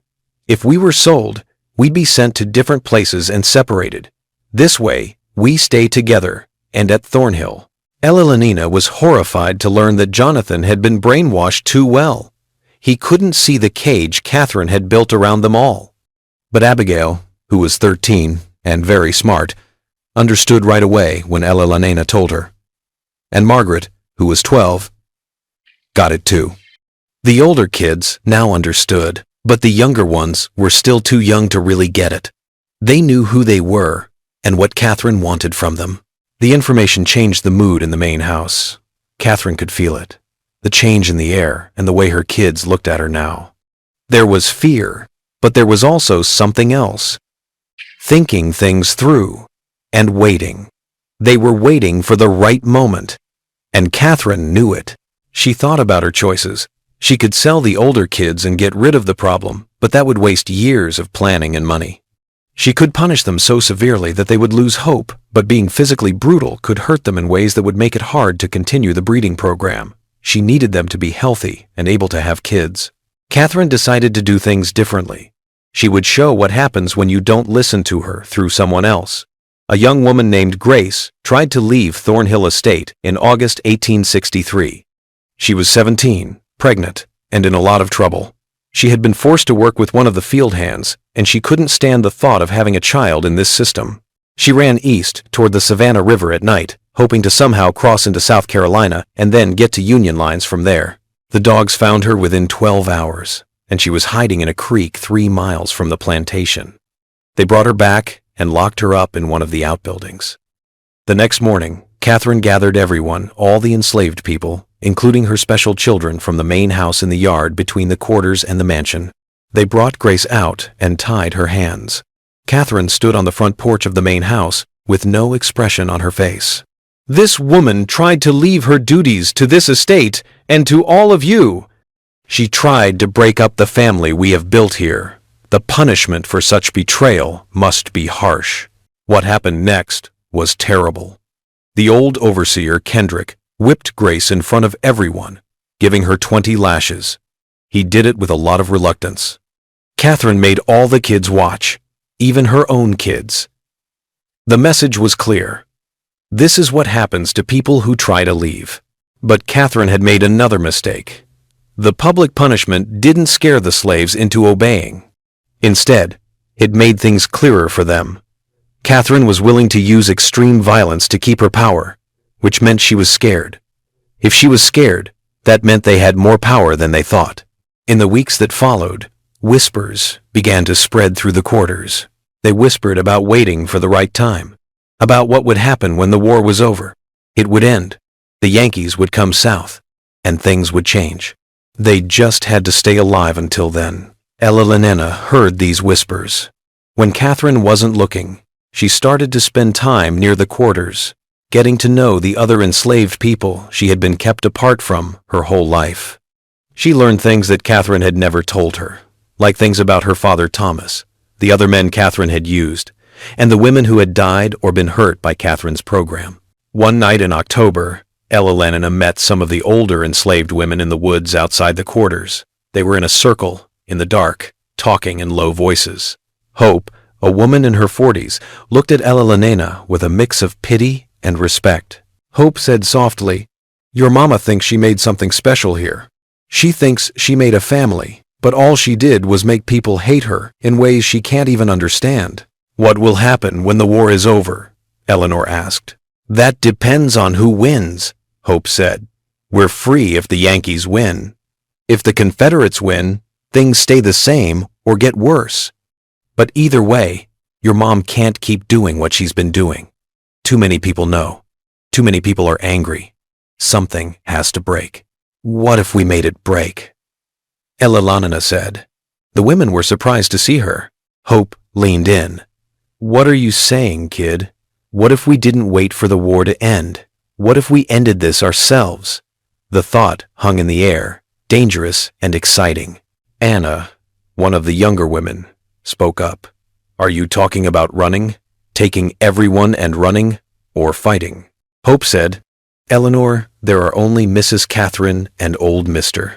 Kendrick. There are 40 of us, and 20 of them are children. Where are we going to go? Confederates catch runaways, kill them, or sell them further south. And you? Do you think they'll see you as one of us? Or one of them? The question hurt because Elalanina didn't know the answer. She was the daughter of Catherine. She had lived in the main house as a child. She was able to read and write. Her skin was lighter than that of most of the people in the area. Would they even take her in if things got violent? They heard footsteps crashing through the underbrush before Elalanina could answer. Everyone ran away, disappearing into the dark. Elalanina ran back to the main house, her heart racing. She was worried that someone had heard their talk, that Catherine would find out, and that everything was about to fall apart. But there was no punishment. The next day, and the day after that, were normal. It looked like they had gotten away with it, but the seed had been planted. They didn't have to wait for someone else to free them. They could do it themselves. Like a fever, that idea spread through the quarters. Catherine could feel the change, but she couldn't figure out where it came from. She stepped up her watch, had Kendrick patrol the quarters at night, and made it even harder for people to move around. Every week that went by, the tension at Thornhill Estate got worse. It was like watching a storm build on the horizon. Dark clouds gathering, the air charged with electricity, and everyone waiting for the lightning to strike. In March 1864, the break happened, but not in the way anyone thought it would. A group of Confederate cavalry rode through Burke County, taking food, horses, cloth, and anything else that could help the war effort from plantations. Catherine had to do what they said. She brought corn, preserved meat, and 2 of the plantation's best horses. The soldiers only stayed one night. They set up camp in the fields outside the quarters and left at dawn. But their presence had effects. The soldiers were honest about how the war was going, and the news was bad for the Confederacy. Sherman was moving through Georgia. Union troops were closing in from a number of different directions. Some soldiers talked about how the war was lost, how they would have to go home, and how they couldn't keep fighting for much longer. The slaves at Thornhill Estate heard everything that was said. Hope spread through the quarters. Freedom was on the way. It could be weeks or months, but it was coming. They just had to wait a little longer. Catherine, on the other hand, felt this hope and was scared of what it meant for her long-term plans, so she decided to act. If the Confederacy fell and the slaves were freed, everything she had worked for would fall apart. Her special kids would go away. Her breeding program would come to an end. It would be for nothing after 16 years of work. She couldn't let that happen. Catherine brought her biological children together in the main house on the night of the 17th of March, 1864. There were 11 children in all, from 16 years old to 6 months old. They were Jonathan, Elalanina, Abigail, Margaret, Samuel, William, Henry, Caroline, and the 3 youngest, who were still babies. Things are going to change very soon, Catherine said in a calm voice, but her eyes were very intense. The war might not end well for us. The Yankees might come. There might be attempts to take you away from me and destroy our family. I can't let that happen. Elalanina felt ice slide down her back. What are you going to do? Catherine said. We're going to make sure our future. Tonight. She took them to the heritage room in the East Wing, which none of them except Jonathan had ever been allowed to enter. Catherine turned on the oil lamps, which lit up the shelves of journals, vials of hair samples, and detailed family trees that were drawn on paper and pinned to the walls. Catherine said, "This is our legacy. Catherine took a small wooden box out of a locked cabinet and said, "This is what we've built together, and no one is going to take it from us." There were a few glass bottles inside that held clear liquid. "This is a drug called laudanum," she said. "It helps with pain in small doses.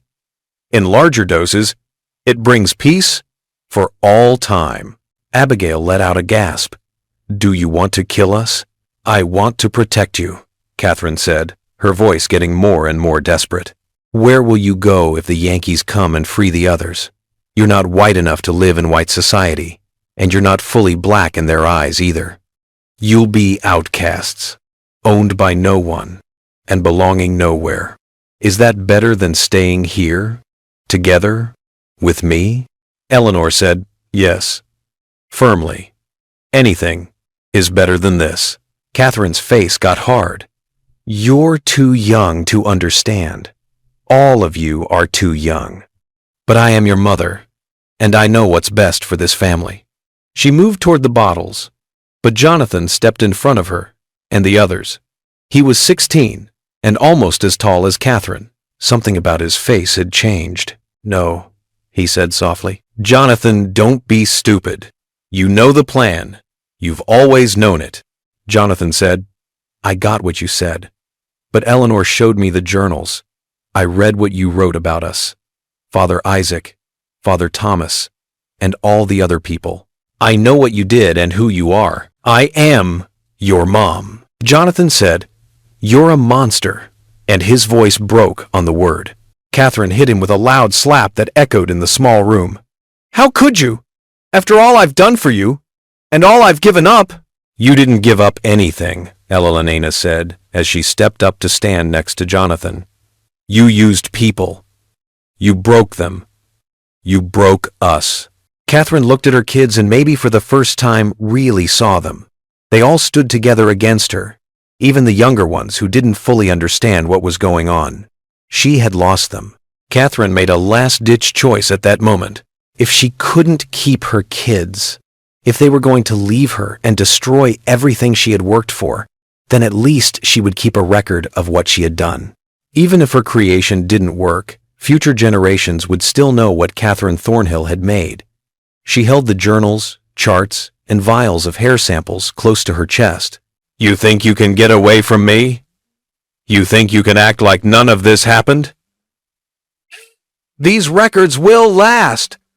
They'll show what I built here. They'll show I was right." She pushed past her kids and ran away, taking the proof of her crimes with her. Jonathan and Elena ran after her, but Catherine was faster because she was so full of energy. She ran through the main house, out the front door, across the yard, and into the quarters. What happened next depended on who you asked. Later, several testimonies would disagree with each other, as each person remembered the events in their own way, based on their own trauma and point of view. Catherine definitely made it to the quarters with her journals and specimens. One thing is for sure, the enslaved people, who had been stirred up by the noise, came out of their cabins to see the mistress who had tortured them for 16 years, running toward them in the dark, holding proof of her crimes. Someone, maybe Hope, maybe one of the men, or maybe a few people at once, made the decision that this was the time. This was the end. That night, Catherine Thornhill went missing. People found her journals in the mud outside her quarters, with pages ripped and dirty. The vials with hair samples in them were broken. They burned the charts. Catherine was just gone. Jonathan and Elena got to the quarters a few minutes after their mother and found a mess. People were yelling, running in different directions, and the smell of smoke from a fire that someone had set to burn Catherine's papers filled the air. "But where is Catherine?" Jonathan asked. Hope looked at him with a look he couldn't understand. "She's gone. That's all you need to know. She won't be back." "What did you do to her?" Hope said simply, what she had coming. "Now you have a choice, boy. You can scream and yell about your mom, or you can accept that justice was served tonight and move on." Jonathan turned to Elena. His sister's face was pale, and her eyes were wide, but she nodded slowly. "Let it rest," she said softly. The next day, people said Catherine Thornhill was missing. Mr. Kendrick, the overseer, looked around the property but didn't find anything. He told the sheriff in Waynesboro that she was missing, and the sheriff came out to look into it. In the end, he decided that Mrs. Thornhill had probably left the area because she was afraid of Union forces getting closer, which made sense given how bad the military situation was getting. No one from the quarters talked about what had happened. Jonathan, Ella, and the other kids didn't say anything. It is officially said that Catherine Thornhill went missing on the 17th of March, 1864, and was never seen again. But everyone at Thornhill Estate knew the truth, even if they never said it out loud. That night, Catherine died. Someone had thrown her body away on the plantation's 1,700 acres. And her kids, her biological children, her breeding experiments, her legacy had decided to let her killers go free because they knew their mother had brought this on herself. The war was over in 14 months. In late 1864, General Sherman's army swept through Georgia. They went 30 miles north of Burke County, though, and never came directly to Thornhill Estate. In April 1865, the Confederacy fell apart. The 13th Amendment, military occupation, and the fact that the system of bondage could no longer be maintained all helped free the enslaved people in Georgia. The change at Thornhill Estate was hard to make. Jonathan, Catherine's oldest child, had some legal claim to the property, but it was unclear what his status was. Georgia law said he was a slave, but he was also Catherine's biological heir. Lawyer Talbert in Waynesboro tried to fix things, but in the end, he gave up. The property was in a kind of legal limbo. Most of the people who had been slaves at Thornhill Estate left within weeks of being freed. They spread out across Georgia and beyond, looking for family members who had been sold away years before, looking for jobs in cities, or just trying to get as far away as possible from the site of their suffering. Some people stayed, at least at first. Hope stayed and helped those who had nowhere else to go get organized. Thomas stayed, Ella biological father, who was finally able to openly acknowledge his daughter after 16 years. They talked about Catherine once, about what had happened to him and Eleanor, and then they never talked about it again. The pain was too deep and too connected to how wrong everything was. Ella lived at Thornhill Estate until 1867. During those years after the war, she learned how to live as a free person, but the mental scars from her childhood never fully healed. She eventually moved to Savannah, where she worked as a seamstress and married a carpenter named William Foster. She didn't have any kids. She never talked about her mother or her childhood in public. Her obituary didn't say anything about Thornhill Estate or Burke County when she died in 1903. Jonathan stayed at the plantation longer, trying to work the land with a small group of freed men who stayed behind. But the cotton market was down, the soil was worn out, and word of the property's bad reputation had spread through the black community in Burke County. Jonathan gave up and left the estate in 1869. He moved west and finally settled in Texas under a fake name. He passed away in 1891, and among his few belongings was a small notebook where he had written over and over in tiny letters, "I did not choose this. I did not choose this. I did not choose this." The Thornhill Estate itself fell apart quickly. In 1871, a fire that looked suspicious burned part of the main house. The other buildings fell apart. The land was finally taken